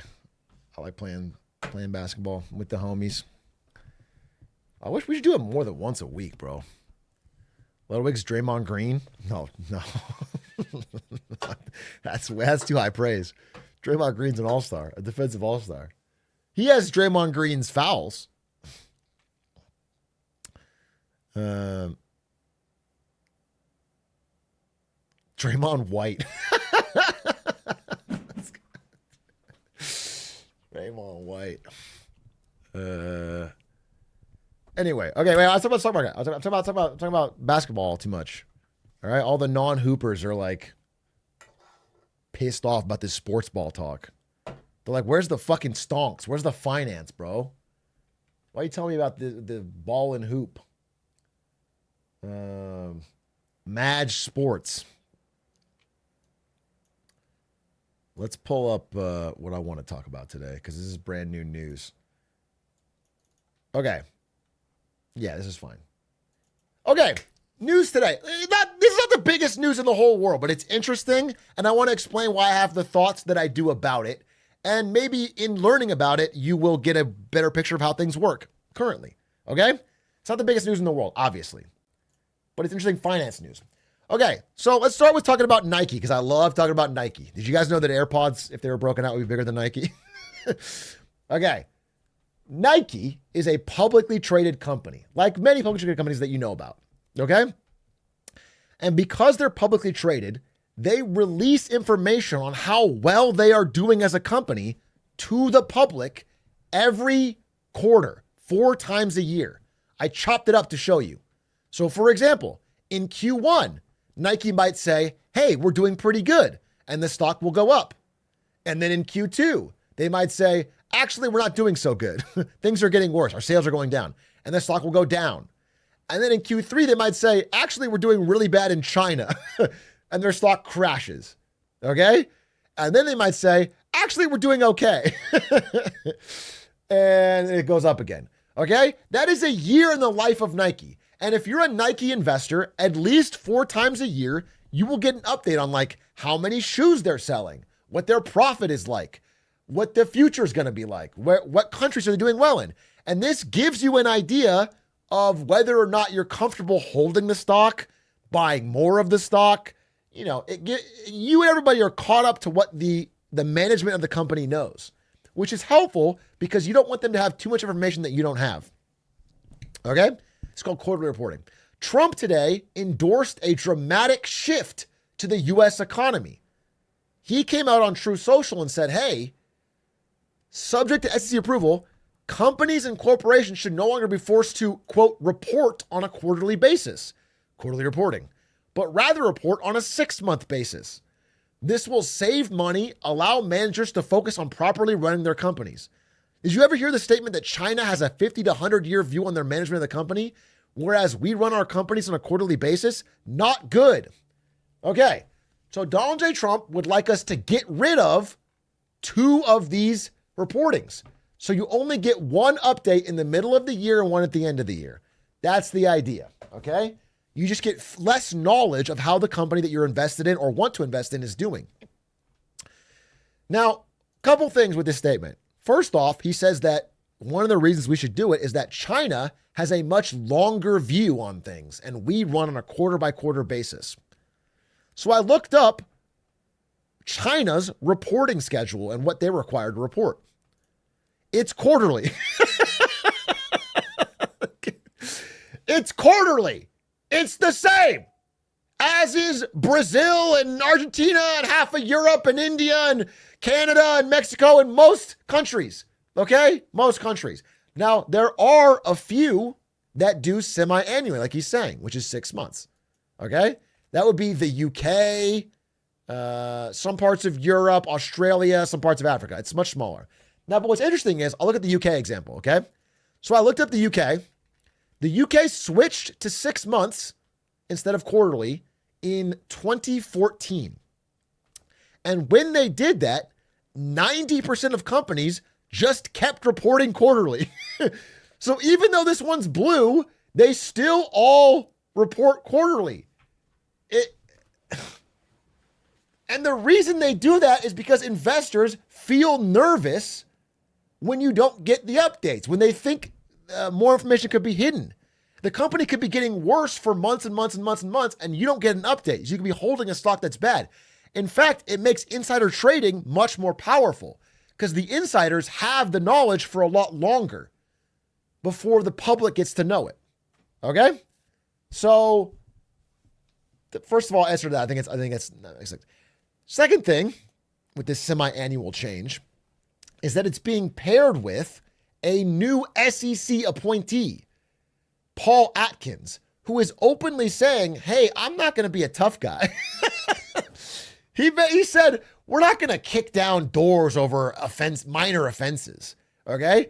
He's saying that we're going to like basically not look at your books. We're not going to care if a couple little accounting things are wrong here or there. So the idea that we're going to have less regular reporting and an SEC that is not focused on enforcement means that the potential for fraud, for misleading guidance, for bad numbers, for insider trading, all goes way up. The combination of these things just means the average person that wants to invest has less to work with. They're more screwed over. So again, it's a toxic combo. I also wanted to see if there's any research done on companies that have abandoned the quarterly reporting. So I found some studies like this one by Tobias Bornman. Okay. And the consequences of abandoning the quarterly reporting are generally not positive. Generally, again, you get shakier numbers, you get investors that are more nervous, you get less investment in the company. It's not like it's a huge boon that we're missing out on. So the idea that you can only be a long-term company if you can hide your numbers more doesn't make sense. And to give you a positive example, I want to say, these are all companies that executed 10 to 20 year long-term plans while still doing quarterly reporting. TSMC was not short-term focused when they spent billions and billions and billions of dollars to build foundries they wouldn't use for years to build a long-term potential for their business. Amazon did the same with like one-day shipping. NVIDIA did it with CUDA and long-term investments that didn't pay off for years and years and years that paid off the country. Costco did it. Costco was one of the few retailers that said, we're going to pay our employees an above standard wage. We're going to lower our profit margin and raise our wages. And we're going to do it long-term to create a better business atmosphere people are going to love. They did that, and over 20 years, they have had incredible returns. Their stock is way up, but in the short term, it was really bad. So I don't think quarterly reporting is why a company has long-term or not. It's just management. Either you have good management or you don't. Kind of like a country. It's not the fucking system that is deciding whether or not the company is thinking long-term. It is the management. Okay? So I do want to say one thing. I'm fully able to have my mind changed. And while I was researching this, there was one twist that I learned that I want to bring up. Okay? One of these companies is Berkshire Hathaway. This is Warren Buffett companies. Warren Buffett company. By the way, if you're watching this video within 1 year, RIP probably. I'm sorry. Probably. This is not like, I'm not involved, not responsible. But if you're watching this video in 2026, let's be real. RIP to the GOAT, bro. Okay? Warren Buffett had an interesting take on this. He said, quarterly earnings reports are very good, but quarterly guidance is where the problem comes from. And I want to explain the difference. Okay? Every quarter, a business... Oh, this is cut off. How can I fix this? There we go. Every quarter, a business will report the numbers it has just happened. So like I might say, hey, Q1 was bad.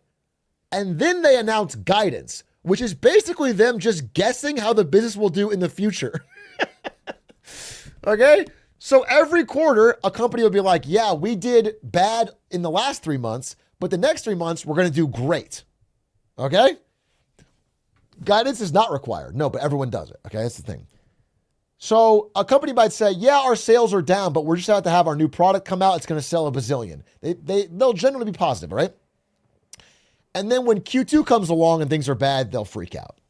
And the guidance is what causes more short-term thinking, because it turns out that chief financial officers consider failing to meet or beat a guided earnings target to be worse than not providing it at all.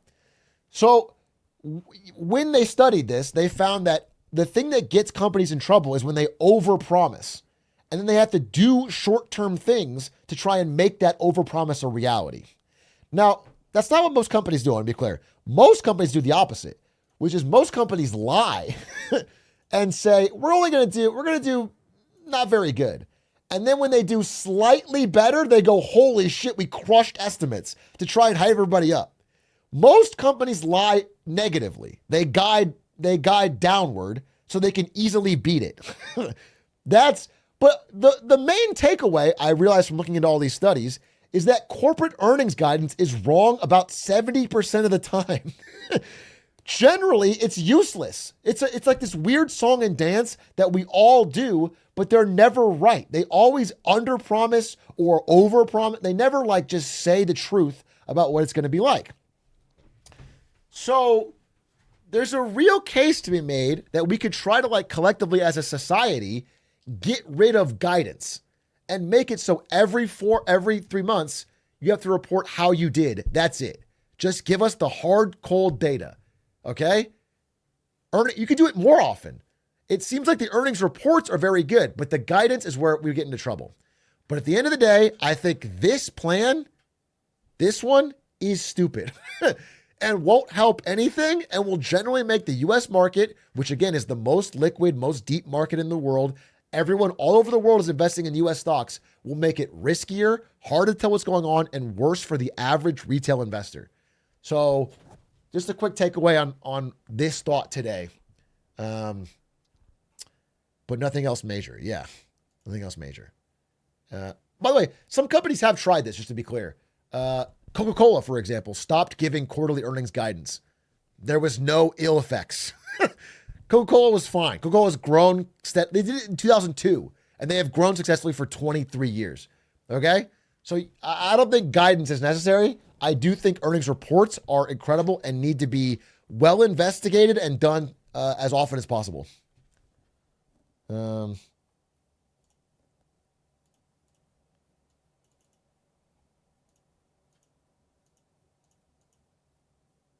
Does anyone do bi-quarterly? I don't think so. You could, though. I mean, because they know this, right? If you're a company, you know how much you're selling. If I'm NVIDIA, I know how many GPUs we're selling. I know what our profit margin is. I know it every day of every week. So you could report every day. This is how we're doing, this is how we're doing, this is how we're doing. But it'd take up so much of your time. So you could that's why they do it quarterly. But the more often they do it, the better it is for you as a regular person. Because then the information you have is close to what insiders have. The more far apart they do it, the more advantage they have. That's the basic simple idea of this, okay? Any ideas on why Trump wants this? I don't want to speculate, but I will, I guess. I'll just tell you that making it easier to fudge numbers and having lax SEC guidelines is good for the stock market in the short term. It makes it less likely that a rising jobless rate and perhaps rising recessionary indicator would be picked up by the market. It allows you to kick the can a little longer, but it is bad for the health of the stock market long term.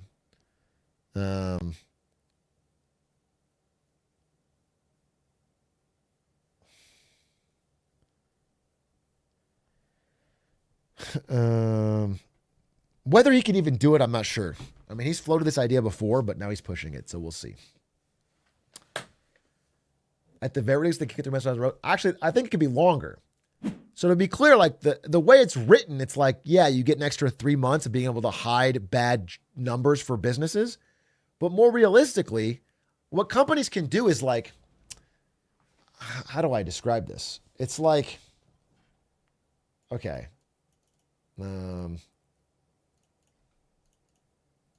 Let's say you are a company and you have the Q1 bucket, the Q2 bucket, the Q3 bucket, whatever. Okay. Let's say you promise you're going to sell 100. You sell 10 bicycles here. You say you're going to sell 50 here. Okay. So you're getting closer and closer to this. You haven't sold 50 yet. One thing companies can do is they kind of can borrow from the future with accounting tricks. So they'll steal orders that were already written for Q3 and put them into here to hit the number. So they actually sold 32, but they lie and say it was 50 to hit their goal.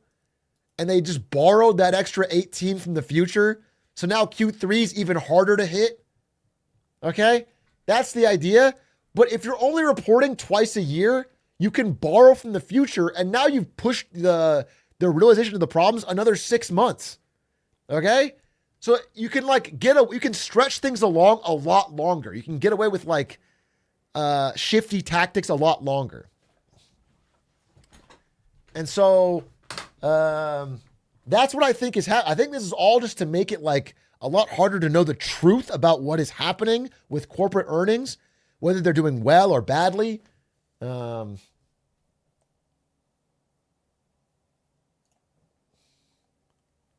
That's the fucking idea, if that makes sense.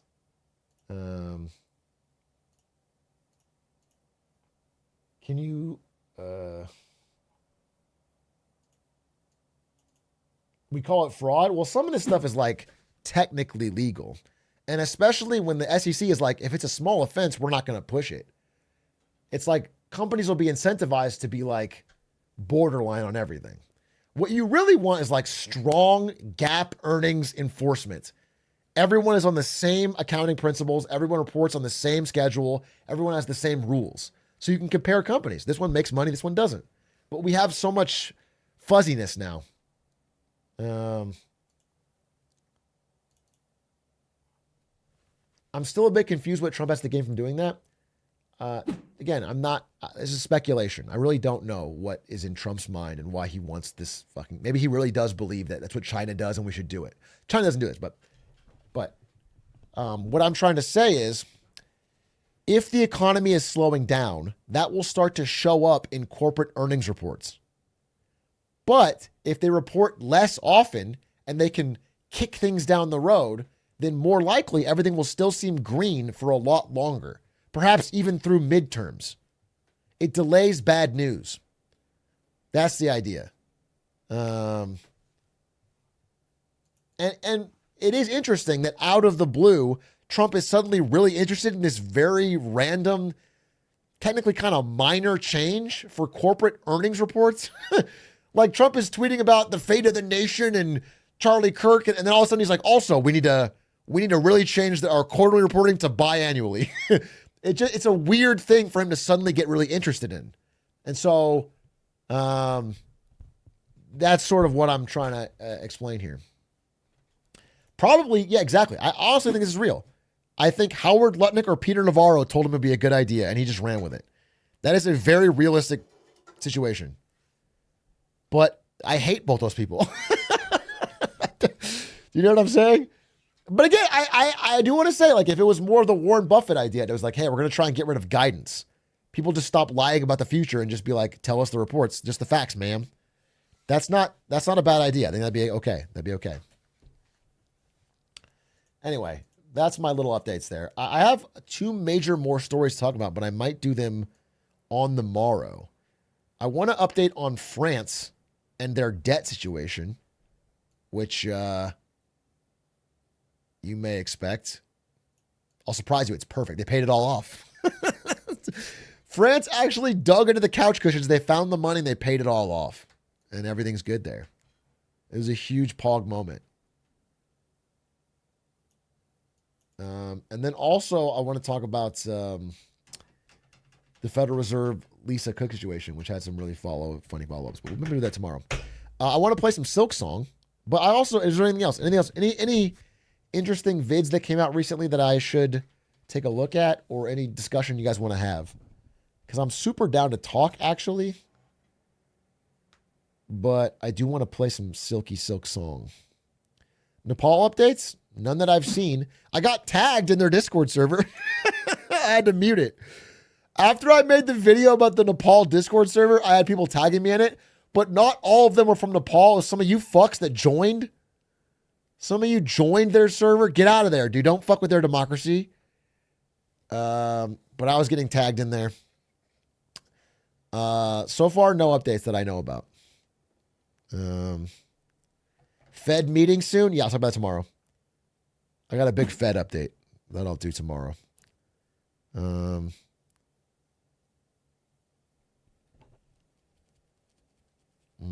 you tell me your view on protests in England?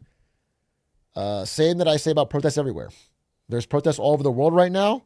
They may seem to be for different reasons, but generally they're for societies that are cracking at the seams, rising populist anger, one way or the other. That they, yeah, with their governments.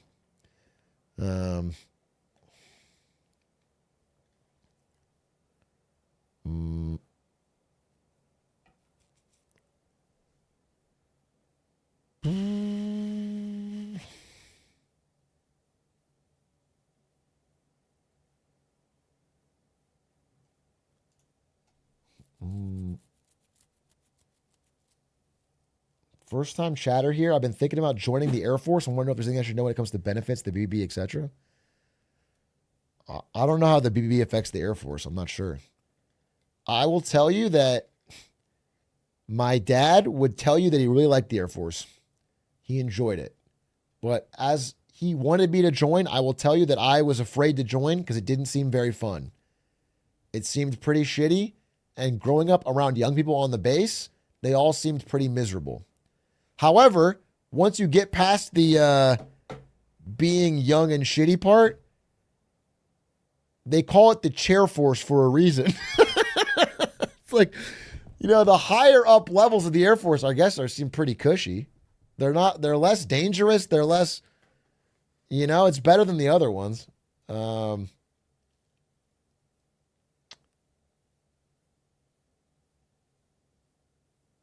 And you can get your school paid for and get a decent retirement. So I've seen both sides of this argument.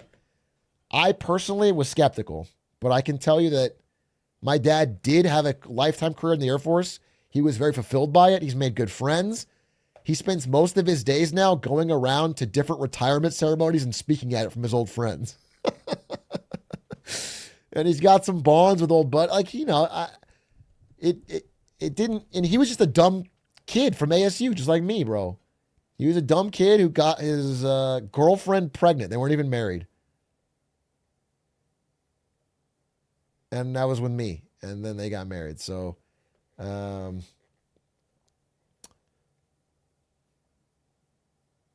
was an accident. Yeah, I was an accident, bro. I was a mistake. And it all worked out. So, and he had to join the Air Force. Trauma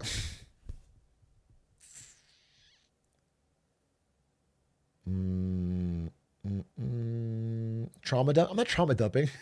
I think it's kind of funny. I think it's cool. It all worked out. It makes you feel lucky. Hollow Knight Economics. Hey guys, I changed idols of him and Does this have spoilers? That's kind of too long, I think. 18 minutes.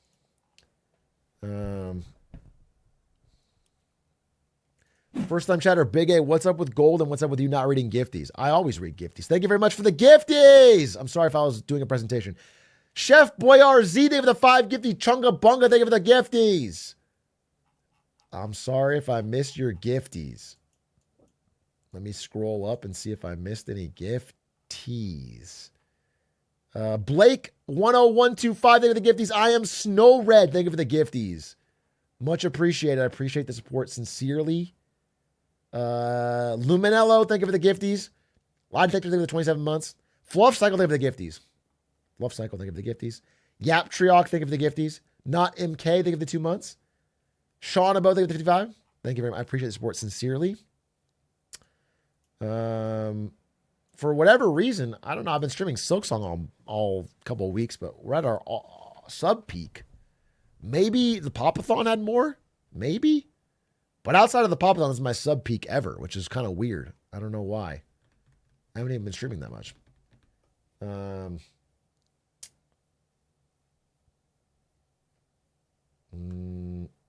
Maybe it's September. Yeah, that makes sense.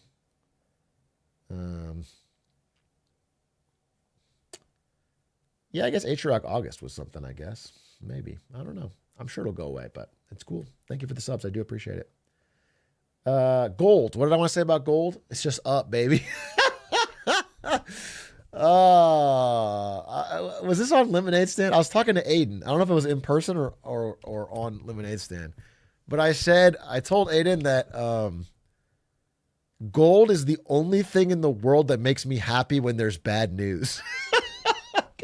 Every day I read like new bad news about the world, and then I check the gold price, and it's up because of that, and it makes me feel a little bit better about myself in the world.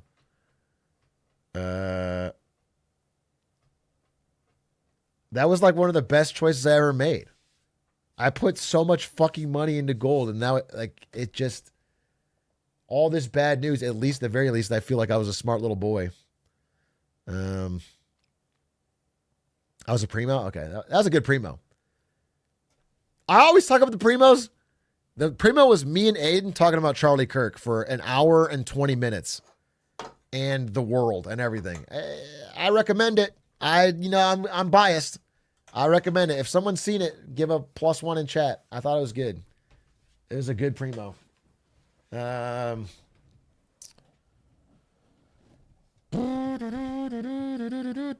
Doug was doing the charity stream, so it was just me and Aiden, and we just kind of had like a little back and forth, and he cracked me up on something. I don't remember what he said, but he cracked me up.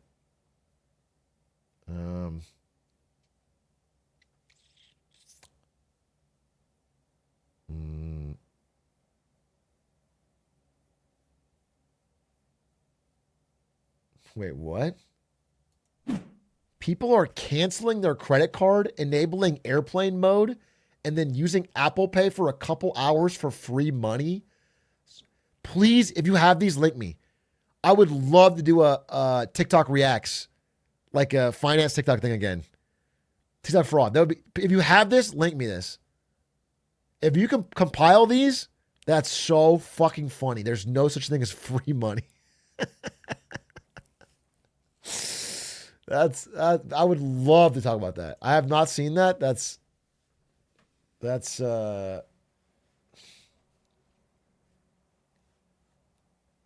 very good. That's very good.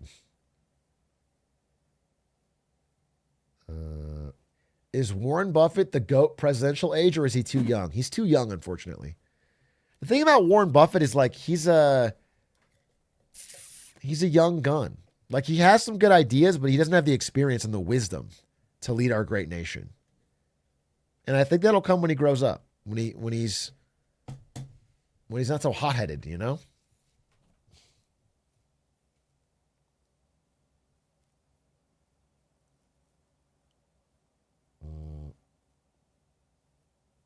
Hey, Big, I love the hat. Thank you very much.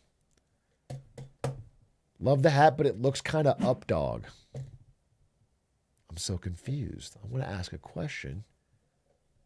I don't want people to think I don't know what it is, but what is up dog? What is up dog?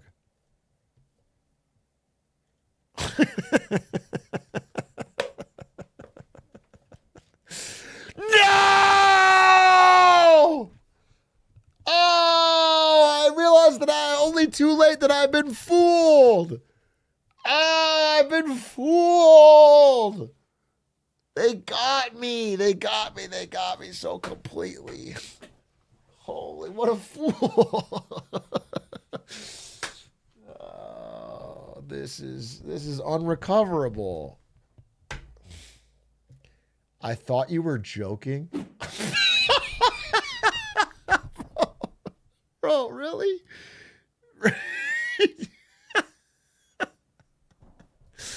Oh no. Oh no. Oh no. Oh no. Okay. My girlfriend is upset you didn't read my sub message. Lindsay pretending to have a girlfriend in front of chat is the most embarrassing long-running bit. Lindsay, this is sad. Okay, she's from Canada. You probably never heard of her. What was your sub message? I can't see. Your request. Stop. Let's rephrase it. Stop talking to me, phone.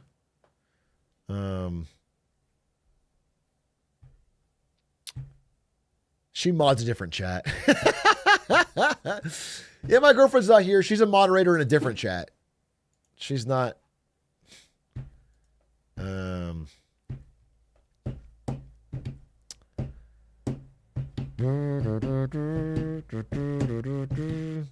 Male Siri voice, I know what you are. Joke's on you, bitch.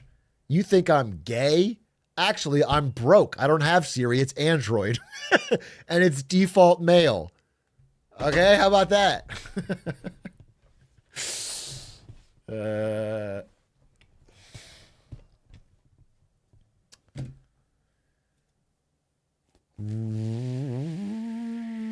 think it's Bixby, straight up. Samsung? What a stupid fucking name Bixby is. God, Bixby. They added a Bixby button. There's a fucking Bixby button on the Samsung phones. How stupid is that?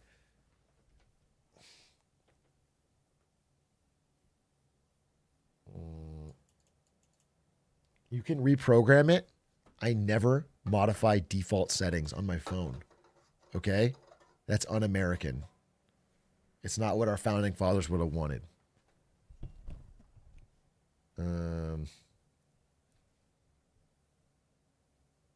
Then why get an Android?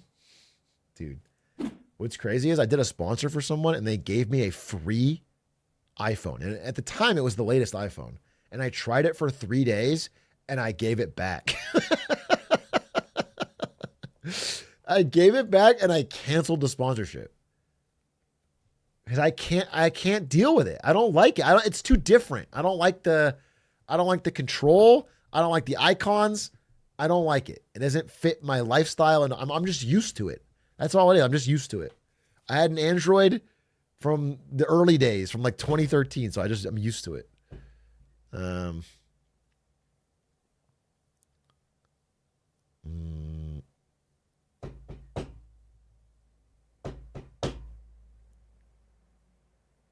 supporting my Korean friends. Yeah, exactly.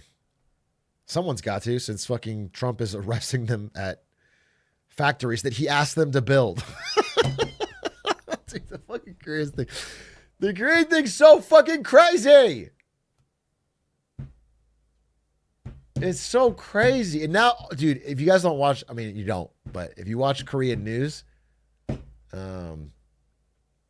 I don't watch the TV of it, but I have the fucking websites. They're pissed, dude. And they're like, all the factory workers are going on Korean news and like talking about how racist the guards were to them. It's such a bad PR for this whole Hyundai Build in America plan. It's so dumb. It's so dumb, dude. It's like, it's just so counterproductive. There's no goal. Everything's so fucking...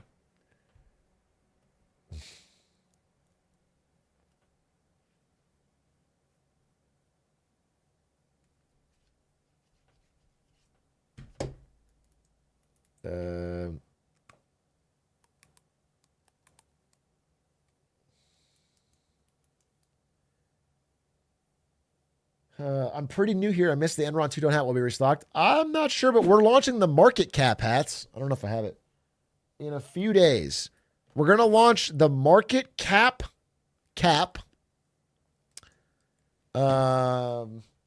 Because 100 people emailed asking where it was after I wore the test one once. And then we're going to have the Lakers Enron 100. There's only 100 of these because most of you aren't Lakers fans. But if you happen to be the weird niche of Lakers fan and Atrioc watcher, we're going to have a custom 100 hats that'll launch on the same day that are Lakers colors Enron hats. That'll be pretty soon. I've had 2 Enron hats stolen. Well, I will say this. There's nothing more on brand for an Enron hat than getting stolen. It's fraud, bro. That's what it's all about. Like,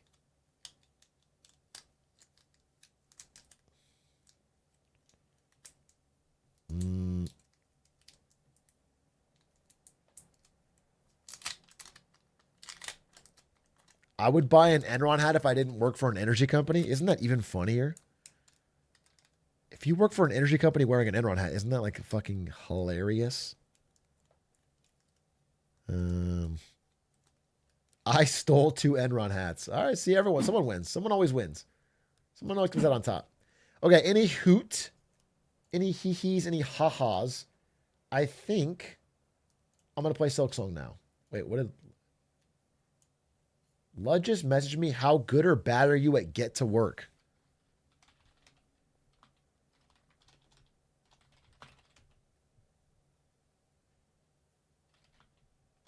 I hand-coded the game.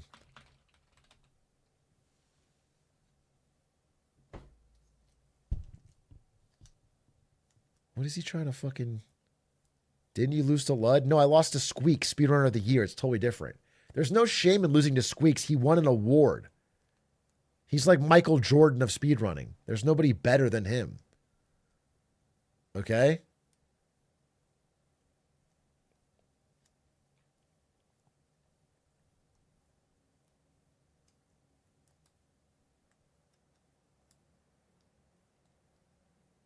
Squeaks is like the white Michael Jordan.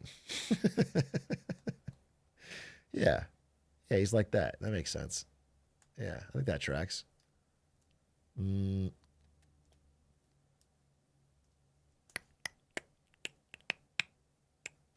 brown white Michael Jordan. Yeah. Yeah.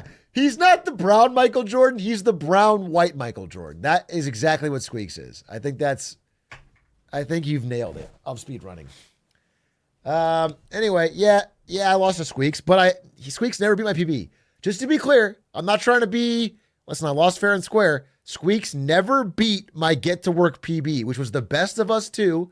Thank you for the gifties, by the way. Thank you. Sincerely, Udtopia for the 10 gifties.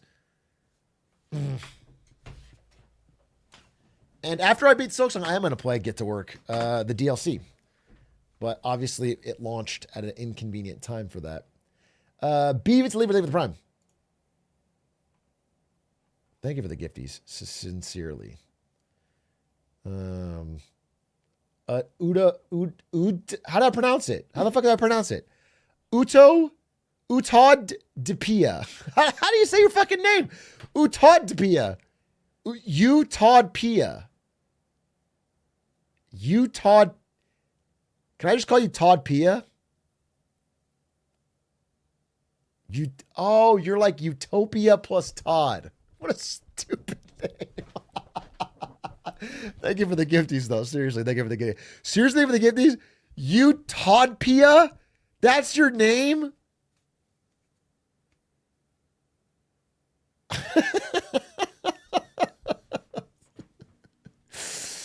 Oh, no. I came up with it in 5th grade. You know what? Me too. You know what? Me too. You Todd Pia. So in 5th grade, you thought you were going to create the Utopia and they were going to name it after you, Todd? That's arrogance. What an arrogant 5th grader you were. Dream big. Dream big. I'm going to feel pretty stupid if we flash forward 20 years and we're living in a Utopia.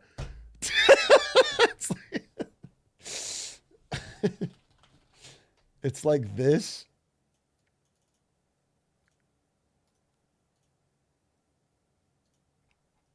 It's like this, but everyone's named Todd. Society, if we just listened to Todd.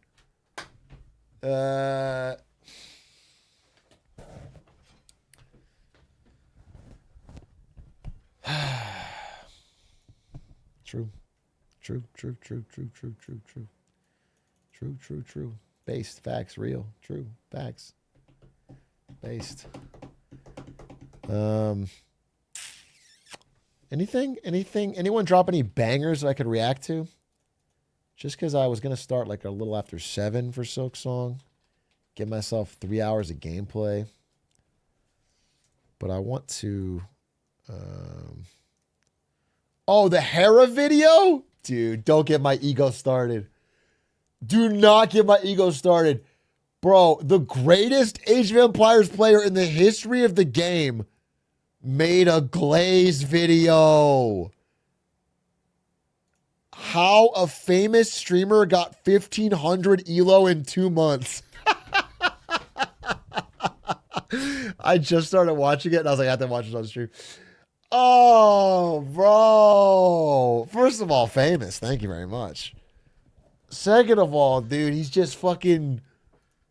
attention to Age of Empires 2 lately, then you missed out on one of the craziest ELO runs in the game's history. A famous streamer managed one of the craziest ELO runs in the game's history. to go from never playing the game to 1,500 ELO in the short span of just 2 months. His name is Atrioc, and he wore a helmet the entire time. Atrioc's 2-month-long career started in June of 2025 and ended in early August of the same year, where he managed to play just under 400 games and finish his run at a record ELO of 1,502. If you aren't familiar with the ELO system, 1,500 ELO will put you at top 4,000 of the ranked ladder, with all players having to start at 1,000 ELO. The most common experience is to actually drop down in your first 2. Hey, by the way, chess fucks. I'm 1,300 in chess too. Entirely without learning a single opening. Not one opening! And I hit 1,300. $100 money match, you and me? No. You know why? You know why? I'll tell you why. I'll tell you why.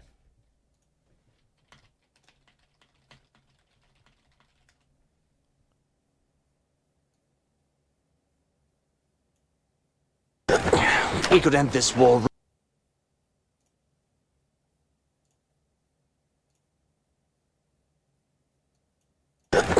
We could end this war right now, boy. Save thousands of lives. You fight for the Starks, I fight for the Lannisters. Swords to lances, teeth, nails, choose your weapons. And let's end this here and now.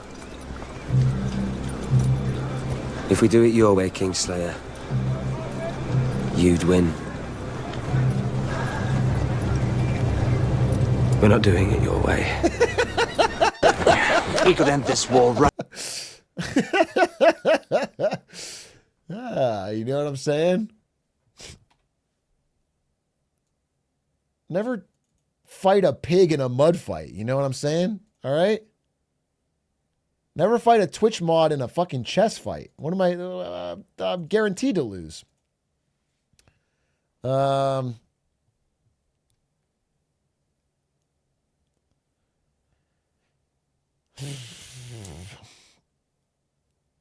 Some guy said, what show is that? Oh, no. Well, I guess that's their fault. It's the show's fault.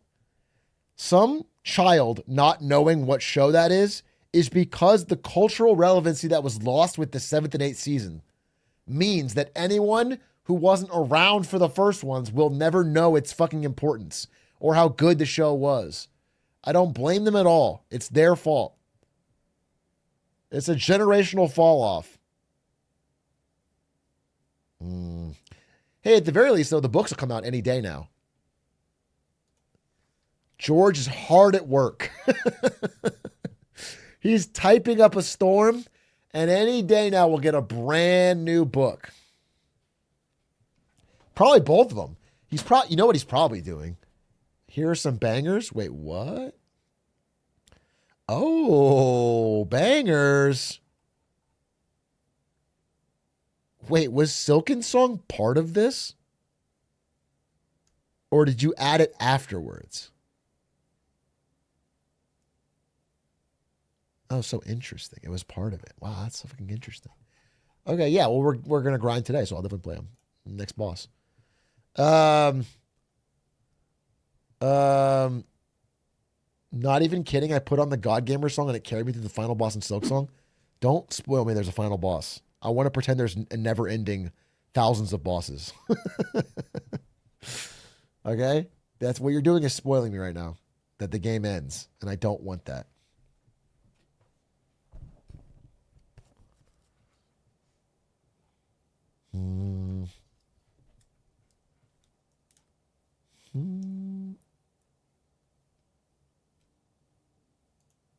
What is this? Now I got This is a scene from a movie from 2017. you. funny.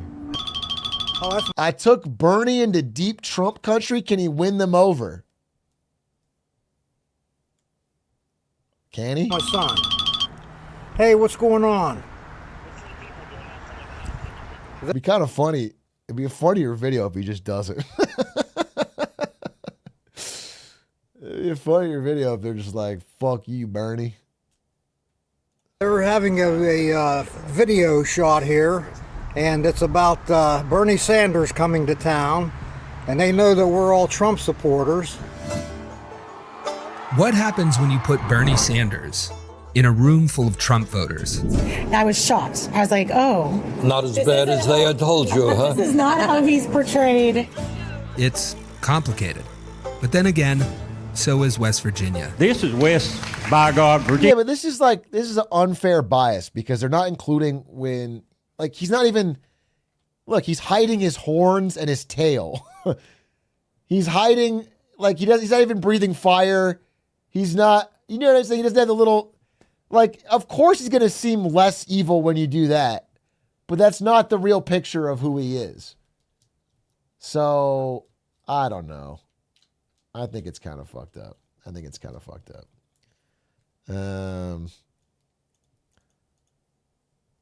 Where is his face tattoo of Karl Marx?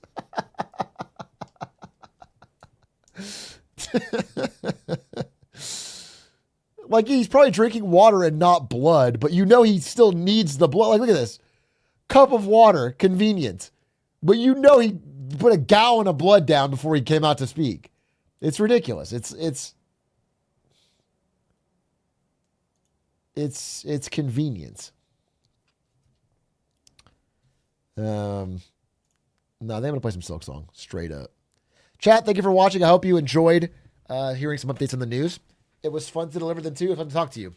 But now I am obsessed with this video game Silk Song. It's my favorite game in quite a few years, I think. I have never been more excited to be playing a game. I really want to play it all the time. I think about it all the time. And it's very, very fun. So I'm going to play some Silk Song. We are on our journey